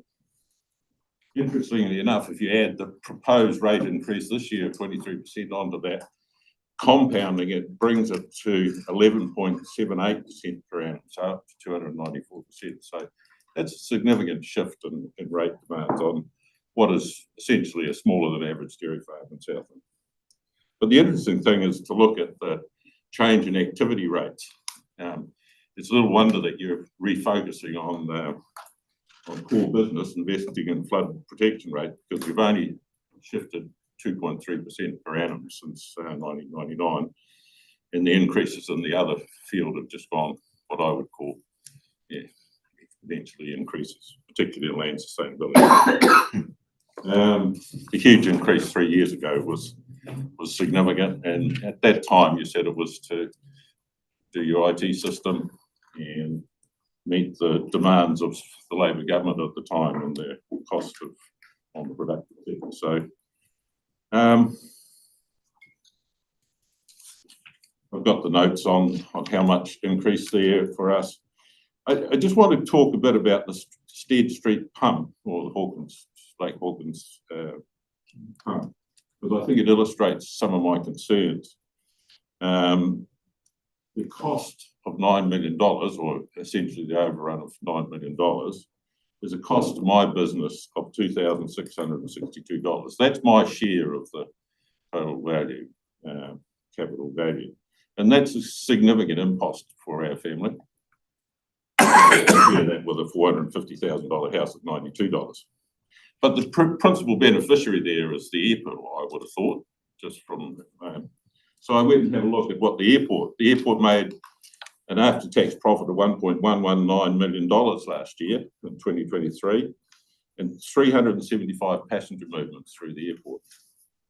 So you could levy $24 per passenger for 1 year, or $5 per passenger for 5 years, or if you just borrowed it, or I'm not talking about ES, but the ICC, the owners, we only $1.20 cost per passenger movement per year to fund the interest on that $9 million. And I would say that was an infinitely more equitable way of funding that cost. And that leads to accountability and transparency, because, you know, year 4 to 10 in the long-term plan, you're looking at massive increases in borrowing and massive increases in infrastructure spend, capital spend. And it's a bit of a concern to me that if you have those sort of blowouts, that you're going to come and ask the farming sector for 45% of the cost to fund those sort of things. So, you know, compared with the urban sector, which is 83% of the ratepayers and only meet 47% of the rates. So therefore, I'm suggesting that you use the UAGC to its maximum capability, 30% of total rates, which would be $229. And then for the flood infrastructure rate, perhaps look at catchment by catchment basis and beneficiary sector, and ensure that there's a transparency and accountability in the future. Because I believe by going back to a non-specified rate demand, you're going back into the dark ages. You know, we were quite proud that Southland District Council, followed by you guys, were the first to itemise rate accounts back in the early part of this century, and that made it transparent for ratepayers to know what they were doing. So we also have a problem with the increase in costs of lab fees and of testing my water, up to $600 for 278. So that's all I have to say, really. Just resize your business, focus on core business. Rates increase to less than inflation, UAGC to 30%, and retain a transparent rate demand. Thanks, Nick. Thanks, Doug. And just a question of clarification, like when you're talking about the airport, etc.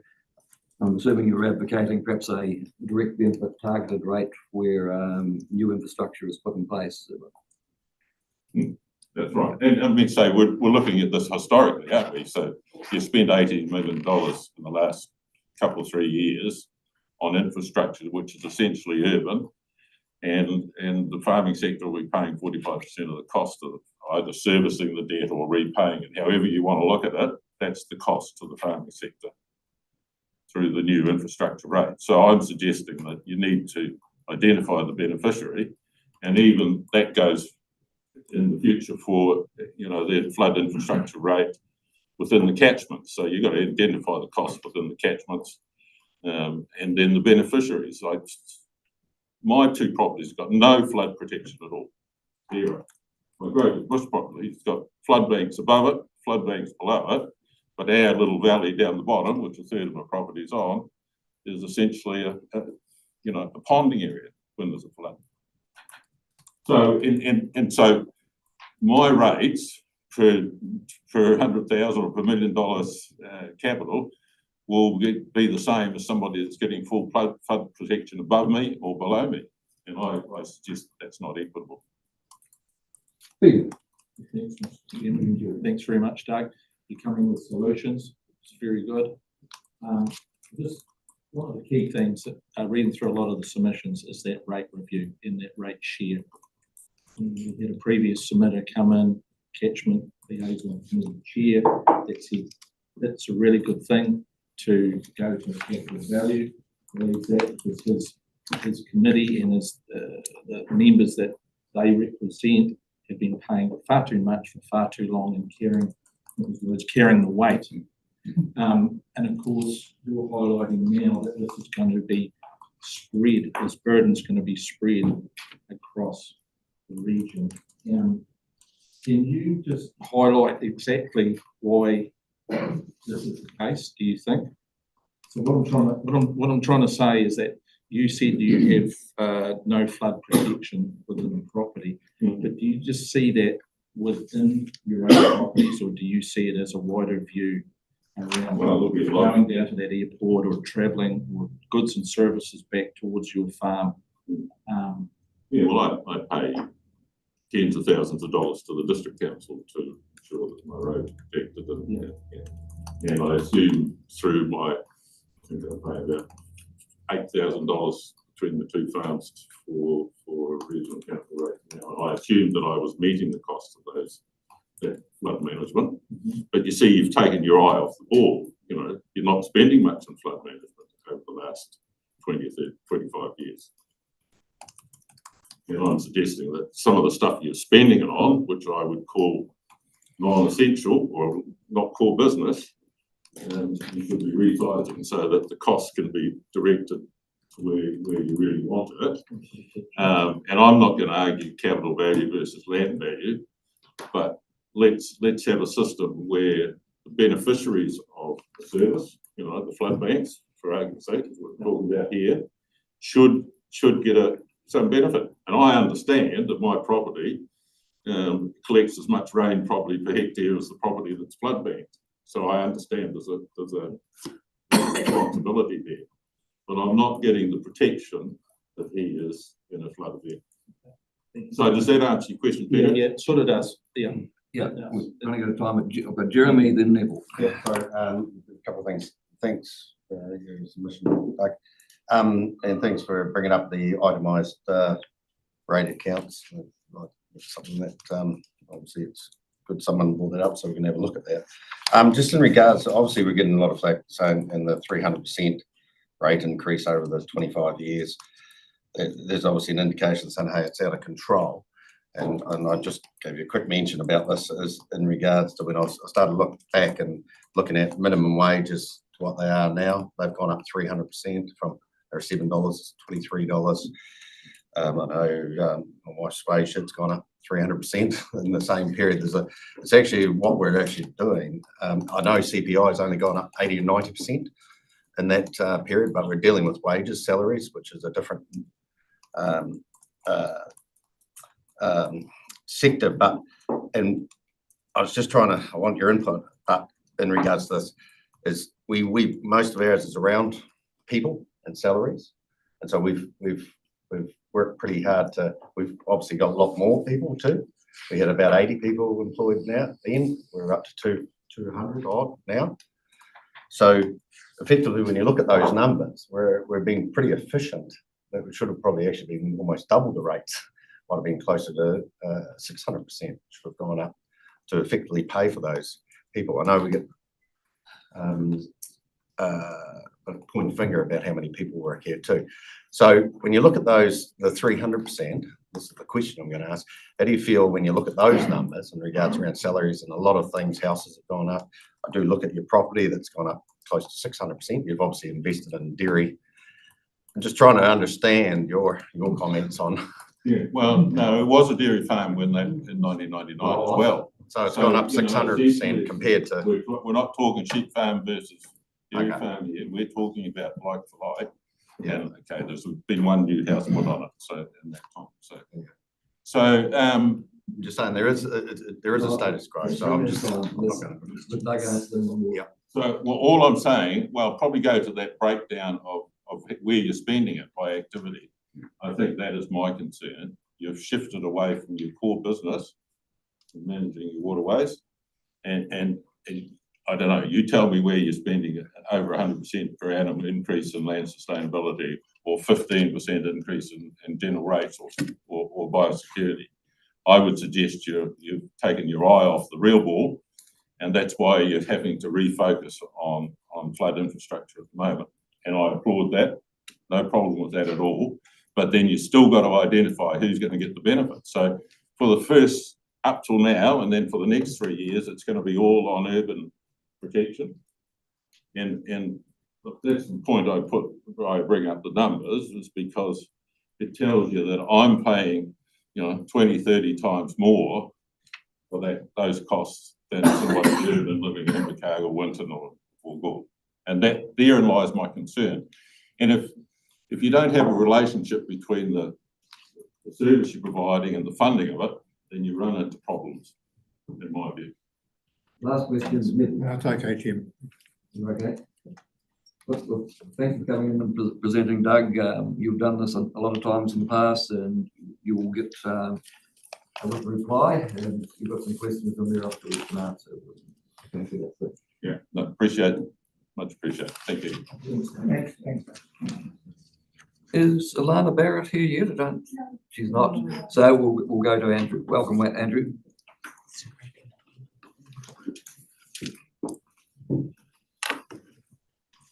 Hello, councillors. Thank you for hearing me today. I was a bit late getting my submission and I was a bit worried I wasn't going to get it in time, so thank you.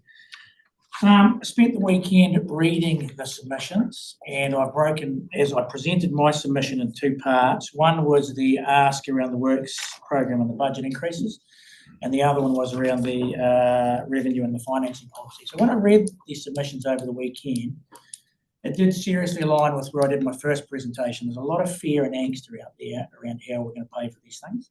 So I just do want to implore that I support the focus on community protection for flood infrastructure, but I believe that the magnitude of the ask is just too great in today's environment. And I'd implore councillors to consider what options you've got. You'll see in my presentation there, I've just put three things that I would ask you to look at. One was to run a pencil through every one of those expenditure lines and just check that there's anything we can pull out of there. The second one is to increase non-related revenues. I talked about, you are consulting on the Southport sale and whether you can invest that money in your balanced fund to give greater return.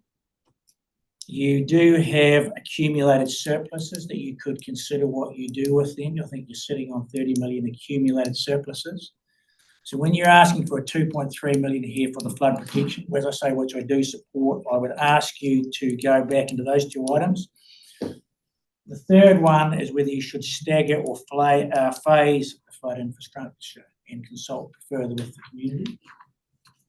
I think you're doing a good thing, but as I say, if the community is struggling to get on board with it, maybe we just need to spend more time on that. I do support the use of targeted rates. I do not support the reduction in UAGCs, and I encourage council to maximise those to its legislated 30%. The reason I say that, there's lots of stuff that is a benefit to all community ratepayers, and that's the premise behind UAGC. We can maximise that to make it fair and equitable. I support government co-funding for the capital works projects, and I support debt funding to reflect the intergenerational investment of these decisions that you're trying to make. And I also commend the council on the self-imposed debt maximum disciplines. So, two things I would like to say. So I'd like to also just make comment that the world's a changing place, and I would like to acknowledge that this current central government is asking, they want to do less and they want you guys to do more. So much as I do my presentations here, I do want to acknowledge that. The gift of localism or regionalism is a double-edged sword, because they're saying we don't want to do it from the central government, we want you to do it locally. There'll be subsequently more costs involved in your business, so I do understand that. On the revenue and the financing policy, I support moving the flood protection infrastructure and biosecurity land sustainability to the capital value rating model. This may be at odds with a lot of our rural community, but I don't see farming stopping at the mailbox. My farm doesn't end at the mailbox. I live in a community. I see capital value as the accurate way to reflect the protection of assets both behind the flood bank and assets that aren't near the flood bank but rely on the economic activity from the protection of those flood banks. So I feel it's an outdated argument, I don't get any service because my area doesn't get flooded. Well, if I've got produce that gets picked up from my farm either daily or 2 weekly or whenever, I do need to get that produce to market. And I do need to get the infrastructure that supports my farm. I do need that infrastructure protected. Now, that may be a visit to the hospital, that may be getting my telecommunications, that may be getting my product from farm to plant and from plant to port.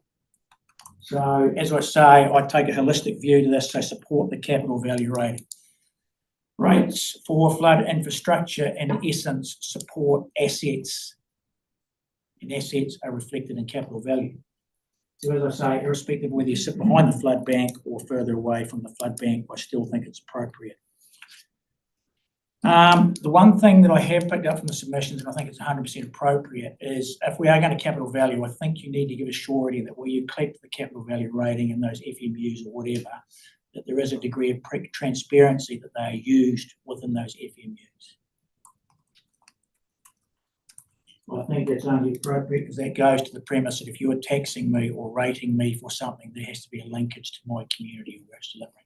So I would encourage you to consider that. Southport shares, I support the council maintaining 51% and exploring selling down to that. Ownership of the controlling interest does not necessarily, ownership above a controlling interest doesn't necessarily create value. Growth assets versus income assets, I'm pretty sure all your advisors will let you know what is the most appropriate decision to make. Growth assets that you never sell and get unrealised gain versus dividend returns and things is the thing I think you as a council need to be considering. I think I'll leave it then. Right, questions? I've got John, then Morris, then Peter. Gee, thanks, Andrew. You talked about the reserves, and that's something that does come through on the submissions. I guess as a council, probably trying to get an understanding from the community at what level do they expect us to hold reserves at, or is this just what I'm only going to look at? Yeah, well, I think you would probably want to do a review of your reserves policy and come back to the community and ask that question. But, you know, with the magnitude of a rates ask, it is appropriate that if you are sitting on $30 million reserves, that the 2.3 that you're asking for the flood infrastructural stuff, that you may consider using those. And, you know, you did ask about increasing the reserves policy here, so we can support that. Right, Morris. Peter, then Jeremy. I wanted to ask you about your support for the UAGC being at its maximum. And you say that you think that's the most equitable thing, but when you think about the people who are in business are able to claim back the GST and a tax on that, and when you think about people who are on a minimum wage in the towns and cities who don't really have much extra money at all, you really think that is the fairest way to go?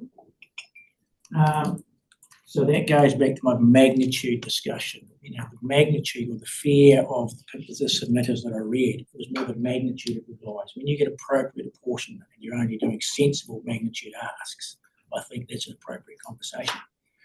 I don't see the UAGC when you break it into the percentage that it is of 30% of your rates, which then contribute to the things that every member of the community uses. I do think that's appropriate.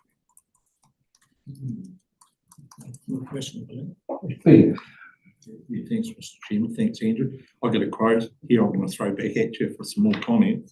But I think one of the key themes that's coming through for me, we had another earlier submitter talk about it. And you said we collectively need to fund the protection of infrastructure. We all benefit from the community. Is that a regional view? And just want to elaborate on that if you could, please. Well, that, as I say, that's where through reading the submissions and giving more thought to it, I think it's a regional view. By the same token, it's an FMU related review, because I mean, if there's been contributions from the Arete or whatever, and you guys will know this better than I do, I don't play in the world that you play in, but the YL may need to be treated separately, and the Aretes where there's historic purchase of land and things like that. I think it's appropriate that you regionalise the revenues created and marketed. Yeah, it does. Jeremy, then Paul quickly. We are running out of time. Yep. Thank you, Mr. Morrison, for your submission. Just in regards to, obviously, you're saying that there's quite a lot involved in this package we're throwing to the community to consult on. Do you feel that we should be in the rating review, like capital value, but actually how we tell the story? Do you think we should be slowing it down a wee bit and trying to get that information out before we make a decision? We've had other people say the I same. don't support slowing down the capital value conversation because, you know, and this is what surprised me about the rural community. Surprisingly, there's more land in rural and less capital. There's more capital in urban and less land. So it's actually inappropriate currently, I believe, and that we should be rating on capital value. Because the burden doesn't sit fairly, equitably to the assets you are protecting. Paul. Thank you, sorry. Thank you very much. You seem to have a very good grasp on this whole thing. It's very much appreciated. Just one question. One of your lines was run a pencil through every line of expenditure. What would your process be? Well, I want to acknowledge that you guys probably did that during the COVID years when your revenue stream was challenged through cruise ships, etc. Anyway, but there will not be a business globally who's not running their pencil across any expenditure item and looking at where the revenue stream. So I can't tell you that you guys can go inside your business, but sometimes there's some sacred cows that you have to consider and work out that's so appropriate with the challenges you've got. Thank you. Thank you very much. Thanks for taking the time, Andrew, and coming in. It's a very comprehensive submission today, and you will get a follow-up the same as everybody else. But I appreciate the time you've taken to come and submit. So thank you.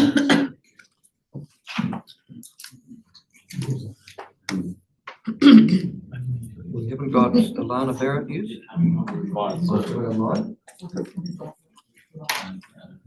Oh, I don't have any Valentine us, but do we have her because she's not 20 months?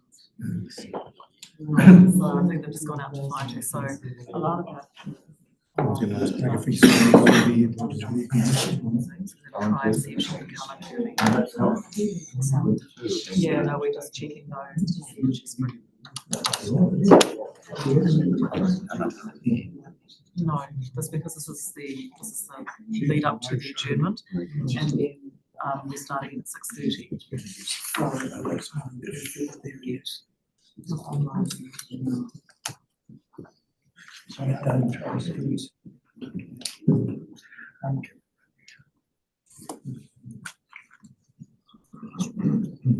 I think it's a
Just getting Phil some extra stuff.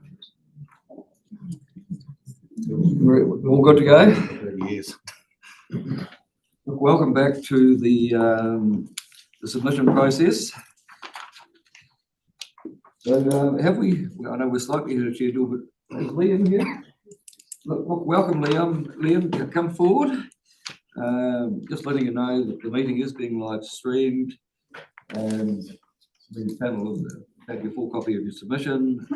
You've got 10 minutes. You may want to speak for 5 and have five questions. And following our deliberations, you along with everybody else will get a response. So the floor is yours, Liam. Welcome. Thank you, Chair. Good evening, councillors and council staff. My name is Liam Calder, and you are deciding on my future here in Southland.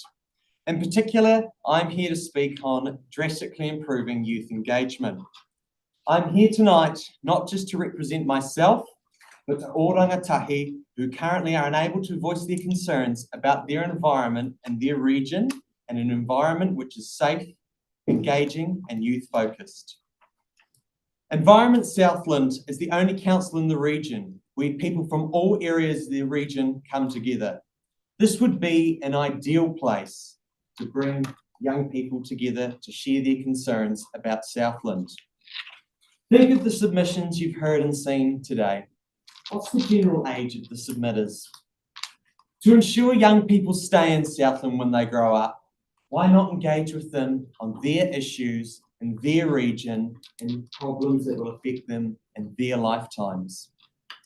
How can you gauge on what's important to us if you don't engage with us? There are 78 councils in New Zealand. 58 of them have youth groups, youth reference groups, or youth strategies. All councils in the Southland region, bar Environment Southland, have a youth voice around the table. I feel that Environment Southland is bringing the youth of Southland backwards by not hearing a youth voice. Southland is such a rich and diverse range of people living in it. Don't solely focus on the ratepayers. We will be the ratepayers one day. The youth voice isn't a phase, it is a necessity. Be the leaders that we can aspire to. Some of us may not be able to vote yet, but if they aren't engaged at my age, what's the chance of them going to engage with councils in the future? I reached out to Environment Canterbury to inquire into their own youth group called Youth Ropu. Every year, they're overwhelmed with applications for their 20 spots and representatives on their committees. Environment Southland should look to Environment Canterbury's Youth Ropu for inspiration in setting up their own youth council. And I'm sure you might say, oh, Liam, you forgot Enviro Schools. No, I didn't. Enviro Schools is a great idea, but it's just limited. It should be extended into high schools. High schools is where young people begin to form their worldviews and opinions that they will carry on into adulthood. By involving high school students in sustainable practices and a program that they can create role models who can demonstrate these values in schools and wider communities. Young people should be exposed to their environment, for them to learn about the politics, the decision-making processes behind Environment Southland. Show that the council will be willing to work with rangatahi to create a future that they want to see, and a future where they want to live in Invercargill, and maybe even vote for you. To solve these concerns of mine, I'm proposing that Environment Southland adopts a youth council to engage and listen to the concerns of youth in a safe, comfortable learning environment. A youth council within Environment Southland is essential for fostering youth engagement and ensuring young people have a voice in their regional and environmental decision-making. It provides a platform to express their views and contribute to the discussions that shape their future. Including a youth council promotes inclusivity, allowing Environment Southland to incorporate diverse perspectives in its policies. This leads to a more balanced and forward-looking decisions for its future. Additionally, a youth council would inspire the leadership skills among its participants and encourage them to take ownership and pride in their region. 58 councils up and down New Zealand are youth-focused and have a youth council. Environment Southland is missing out on this amazing opportunity to grow closer ties with the community it serves. This engagement helps ensure that the next generation is invested in creating a sustainable and vibrant Southland. It is time to engage with the leaders of tomorrow. You may think young people don't care, but everyone has an opinion. Teach us, but more importantly, show us. Show us the plans for our future. It's time to bridge the gap between the suits and the students. Thank you. Thank you for that presentation, and I know from experience that I started off in politics at quite a young age, and once you've got the bug, you don't lose it. But I've got Robert, then I've got Alistair and Lyndall.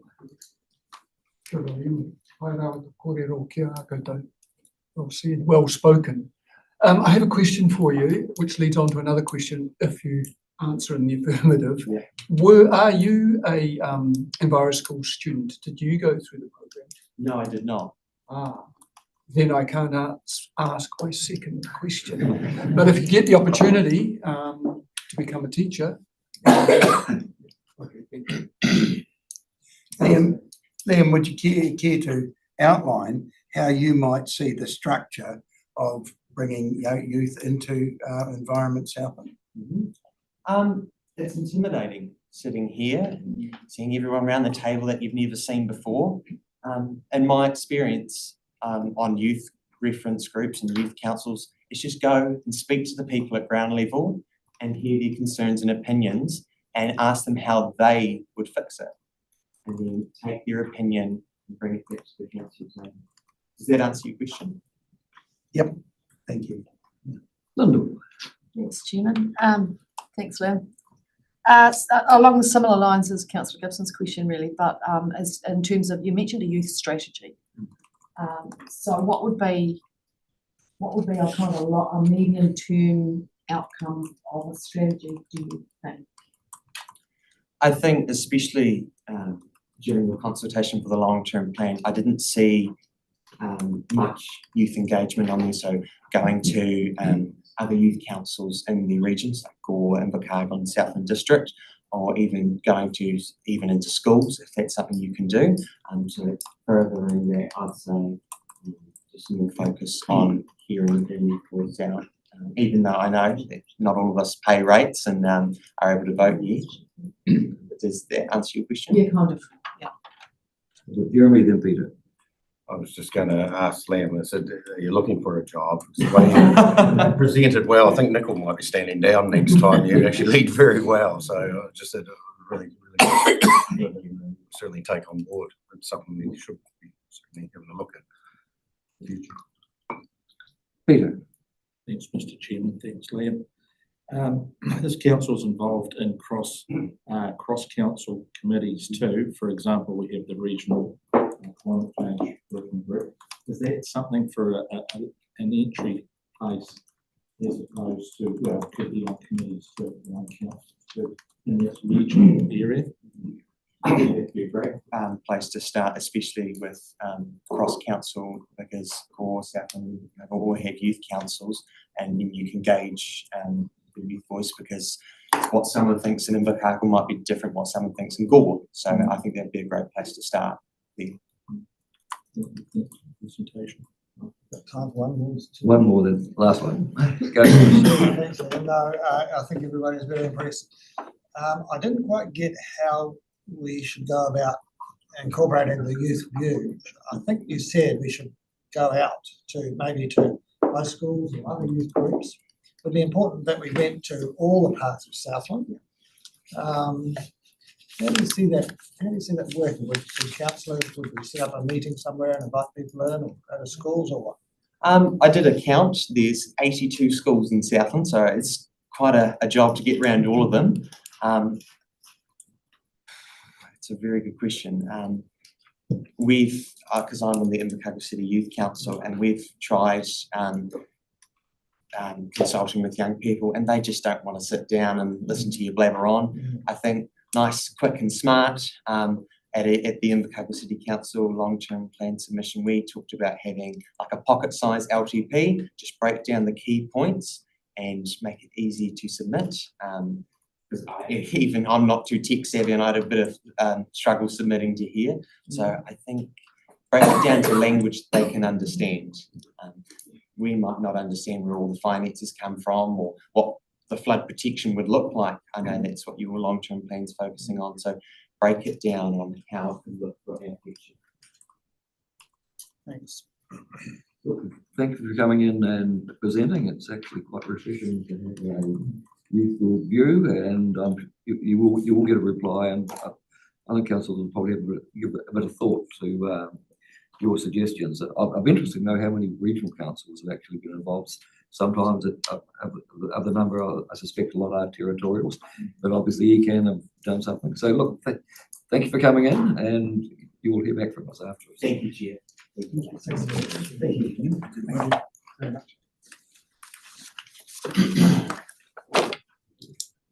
Philip Golden. Welcome.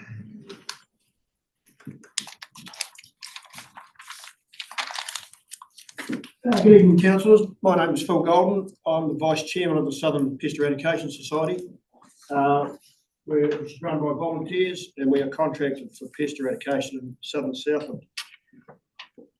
In the long-term plan, it is stated that our society has only been operating for 2 years. This is quite wrong. We've actually been operating since 1996 as a Southern Pest Eradication Society, doing the job we're doing, eradicating pests in the southern area. It's only the last 2 years we've actually been working as contractors to Environment Southland for this work. We as a society feel that this service is operating very efficiently and well worth the rate that all landholders pay. The society employs 2 full-time and 3 part-time contractors to carry out this pest control. We're also very happy with the way Environment Southland oversee and manage the society as a contractor. The Proof of Kill app designed by Environment Southland is a very good resource to keep track of what we are contracted to do over the 99,000 hectares we cover. As a society, we are aware that there are some perceive that there is no rabbit problem in our area. Our feeling is there's no major rabbit problem in this area is because of the work done by the Pest Eradication Society since 1996. If these rabbits are not kept under control, we fear that the damage done to flood banks, plantings and food supply could be reversible and could cost Southern Southland landholders far more than the current rate they pay. We would like to think that Environment Southland will continue to employ the Southern Pest Eradication Society as contractors for this in the long term. One question we'd like to know as a society we'd like to know why Environment Southland do not promote or advertise that this service is available in our area. Yeah, very brief thought, but that's about all I've got to do, and I'd like any questions. Thanks for that. John. Yes, thank you.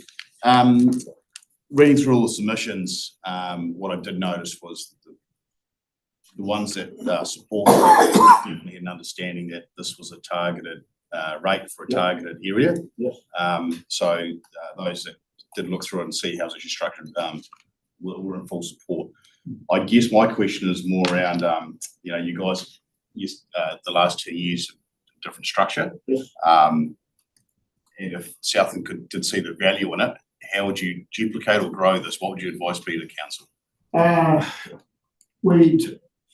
We have, since we've come on with Environment Southland, we have found it wasn't actually straight up as a structurally what we're doing. But with the help of Environment Southland through Nick Perham, it's been brilliant leading into us. Just a bit around how we keep track of what we're actually doing is the main thing. Before we were with here, we relied on our shooters doing reports to us, and that was all that happened. Whereas now we're on quarterly reports, everything's documented, and it just shows where all the rabbits are popping up. And in the long term, we envisage on the app seeing where we've got hot spots, where we've got no, and it'll actually start to show up the landowners that aren't actually supporting us too, or not letting us on the property. And sorry, just to add to that too. So, and also, rabbits is the one species. Is opportunity, or is there an opportunity to go outside that species? Yes, we do. I shoot possums and hares, but their main focus is rabbits. Our 3 part-timers that we employ are only for rabbits, so we only use them for rabbit shooting. The 2 permanent ones do shoot rabbits and hares. rabbits, hares and possums. My question's partly been asked by John, so I'll just do a follow-up supplementary and say, why aren't possums more of a focus, given they're a vector for TB and part of your area has been kind of devastated by movement control at times? Yeah, more so to the east of us. We have got PGA areas in the area. Has helped to a point.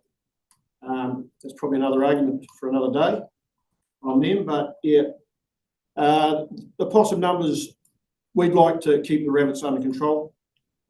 That's what we were set up originally to do, and we can see in areas that they fluctuate a lot, but they do. We just like to see them under control as a main target species. Jeremy, just a quick question. You're saying it's all going pretty well. The only thing was about promoting it, as in you think we should be doing a bit more just Yes, because we're employed as a contractor. I noticed in the EnviroSouth magazine, you quite often advertise that this contractor is doing certain things. We feel we're a contractor doing service. We advertise ourselves, and from that we probably every couple of months we put in the Wyndham Messenger a few, and we do get a few back from it. We also get a bit of negative feedback saying, "Oh no, no one's ever contacted me." Well, they're all their cell phone number, but we're going to get that anyway. We've done card drops in all the mailboxes by all the contractors, all our tutors. So yeah, I just like to see a little bit of publicity regarding it, because a lot of people are not aware that it's actually operating. That's an interesting point, because all those ratepayers are actually paying the rate, so it's not costing them anything to actually have you doing it. So we'll put some publications and maybe able to do something going forward. But look, thank you for coming in and presenting. That's very interesting. Thank you very much for your time. Thank you. Thank you. Philip. Can they go over to Riverstone?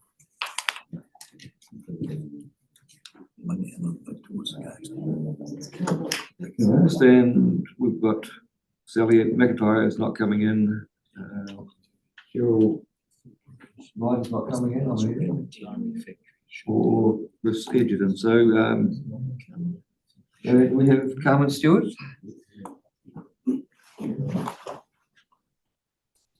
Welcome, Carmen. Come forward. Thank you. Just a small admin matter. I have an application to council to you to suppress my personal details, not my submission. May I hand it to you?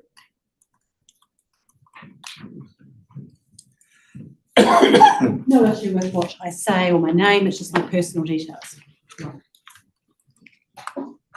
The application was did remind me that there's a provision for you to withhold my personal details. I provided you with some evidence of that on an unlisted electronic. And I don't think any of the information, we might have an email address there.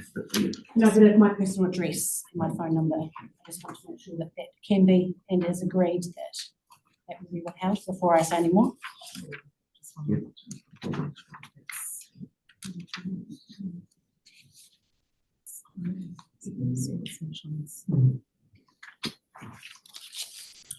Okay, the floor is yours.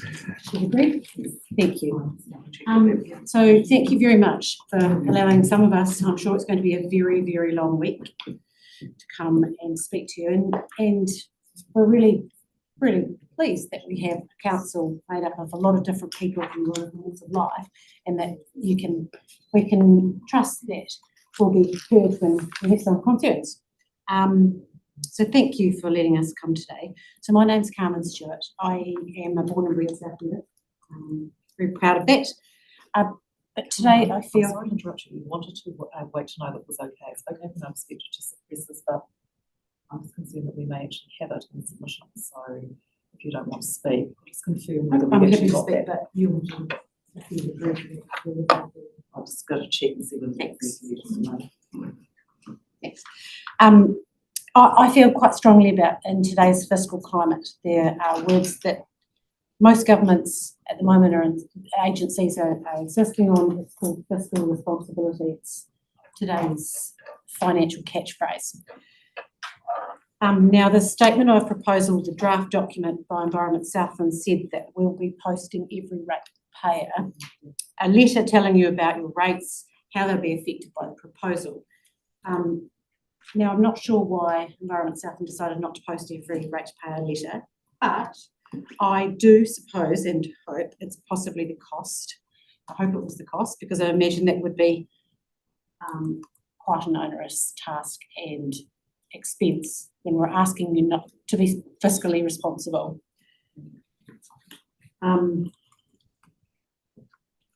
But I would submit to you that what's significant is subjective. A significant rates increase, my rates increase for the property I live at is over 40%. So I understand that it was later changed to those that were significantly affected, the online information. I'm a wee bit disappointed to see that there was one thing said and then another thing said later. Now, I've scribbled, it looks like a spider has crawled across the page. You may or may not be able to read that, but really it's focusing on fiscal responsibility. Some transparency, I'm hoping that Environment Southland might think about the workforce, work done from the funds that are provided by us as ratepayers. Yes, we do need to act responsibly for the land and for the people and all of us who look after the land. But right now, at what cost, when interest rates are huge, on top of many of us not getting wage rises because we're not keeping up with inflation in our own workplaces that we work. For example, how many, if we're talking about transparency of Environment Southland, how many vehicles does Environment Southland have? Now, I understand that there is 51 roughly, and there's about some 194 up to 200 staff full-time and a few casuals. What is Environment Southland's approach to usage and minimising the usage of personal vehicles and fringe benefit tax, for example? So I'm asking for some transparency about what is Environment Southland doing with that fiscal responsibility. Yes, some of us, we live around or see people who have Environment Southland vehicles taken home, and I'm sure there are occasions when that's okay, but when you're asking people to part with more money, we're asking you to show us what you're doing differently. Not just what you want to do for the environment, but how are you demonstrating that for us? For example, what is Environment Southland doing for the helicopter usage? Drone usage instead, or satellite access for looking at riverbeds? What's the decisions, how transparent are you when it comes to consultants and fees for consultants? So I think the numbers released are some $700,000 in some of these proposed consultants. Can you demonstrate you're asking farmers or locals on rivers how they in the past used to manage flood risks with gravel? How are they able to provide some sort of funding cost related? It helps the farmers, it helps Environment Southland. Now look, I realise I'm listening to lots of people over lots and lots of days. It's probably been a very long day already and you've got a week looking down the barrel of listening to us harp on about things that you're trying really hard to do.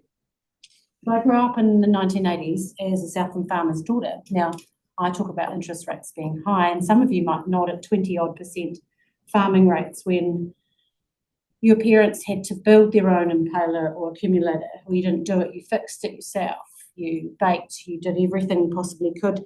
In the Depression, my grandmother would talk about sugar bags or flour bags for undergarments. I'm not saying we're at that, but I'm saying this is what COVID has caused New Zealand environment. Now, back then, farmers had to, in the 80s, had to put their animals first. They're actually doing that now. They're running at losses. They're putting their animals first because they have to and taking losses. A significant increase to them is just another bill that they have to pay. They're so, wisely earned their place on a farm to look after the land and the animals. They didn't use consultants to learn their trade. Most of them have learnt it from generations on. 100 years on a farm myself. The farmers made it, they fixed it, they used local knowledge, local stuff, Kiwi ingenuity. When farmers are struggling, local businesses are struggling, people's jobs or businesses, and on the back of COVID, each of these groups are struggling. I'm just asking you to think about the percentage raises you're asking to do over this long-term plan. Could it not be a long-term plan with not as much of an increase? It's interesting that land value versus capital value is in, council might say it's an ideal way forward to be able to tax ratepayers more. I'm asking you, would your ancestors who struggled be happy with your resourcefulness that you display at the moment? Yes, we could remove some gravel. All I really wanted to say is a lovely brochure, a lot of money. Fiscal responsibility and adding more cost to people's lives isn't going to butter the parsnips of those farmers or people. Thank you for the opportunity to hear me. Thank you for that submission, which you quite eloquently put what a number of ratepayers have been saying to us in their submissions. But do we have any questions for Peter? Oh, David, go. Jim, thanks very much for that, Carl. You talked about the significant increases. So you talked in a percentage term. What about when you work out in the dollars per term? Yeah. And that's on the back of not having a pay rise to keep up with inflation. But I'm not the only person. I'm just one person sitting here saying, is your plan transparent? Are you showing us, the ratepayers, you've looked at all other avenues? What are you doing? Not just, oh, I need more. Because I'm sure if you ask the government now, offer some more money, because you need some more money, they're going to say, given you enough, you do use it. That's what we would say too. We've given you enough. Willing to share that dollar terms with us? No, I don't know if that's a fair question. I just wonder why that's relevant, No, because I'm just it's subjective, and my perspective is the subjective cost to me. It's available to any of you to look up, but you'd have to have reason to do so. The sentiment and the representation of other people. Do we have any further questions for Carmen? If not, look, thank you for coming in. Look, we really appreciate the effort that people are making, and the individual submissions actually make quite an impact. So thanks for going to the trouble. You will get a reply when we go through the deliberations. So I really appreciate your contribution. And I do hope you have an awful lot of coffee to get you through this very long week. Thank you. Or gin, whatever it is. Well, that being the last submission for the evening, we can declare the meeting closed until 9 o'clock tomorrow morning. Just gonna stay. These ones who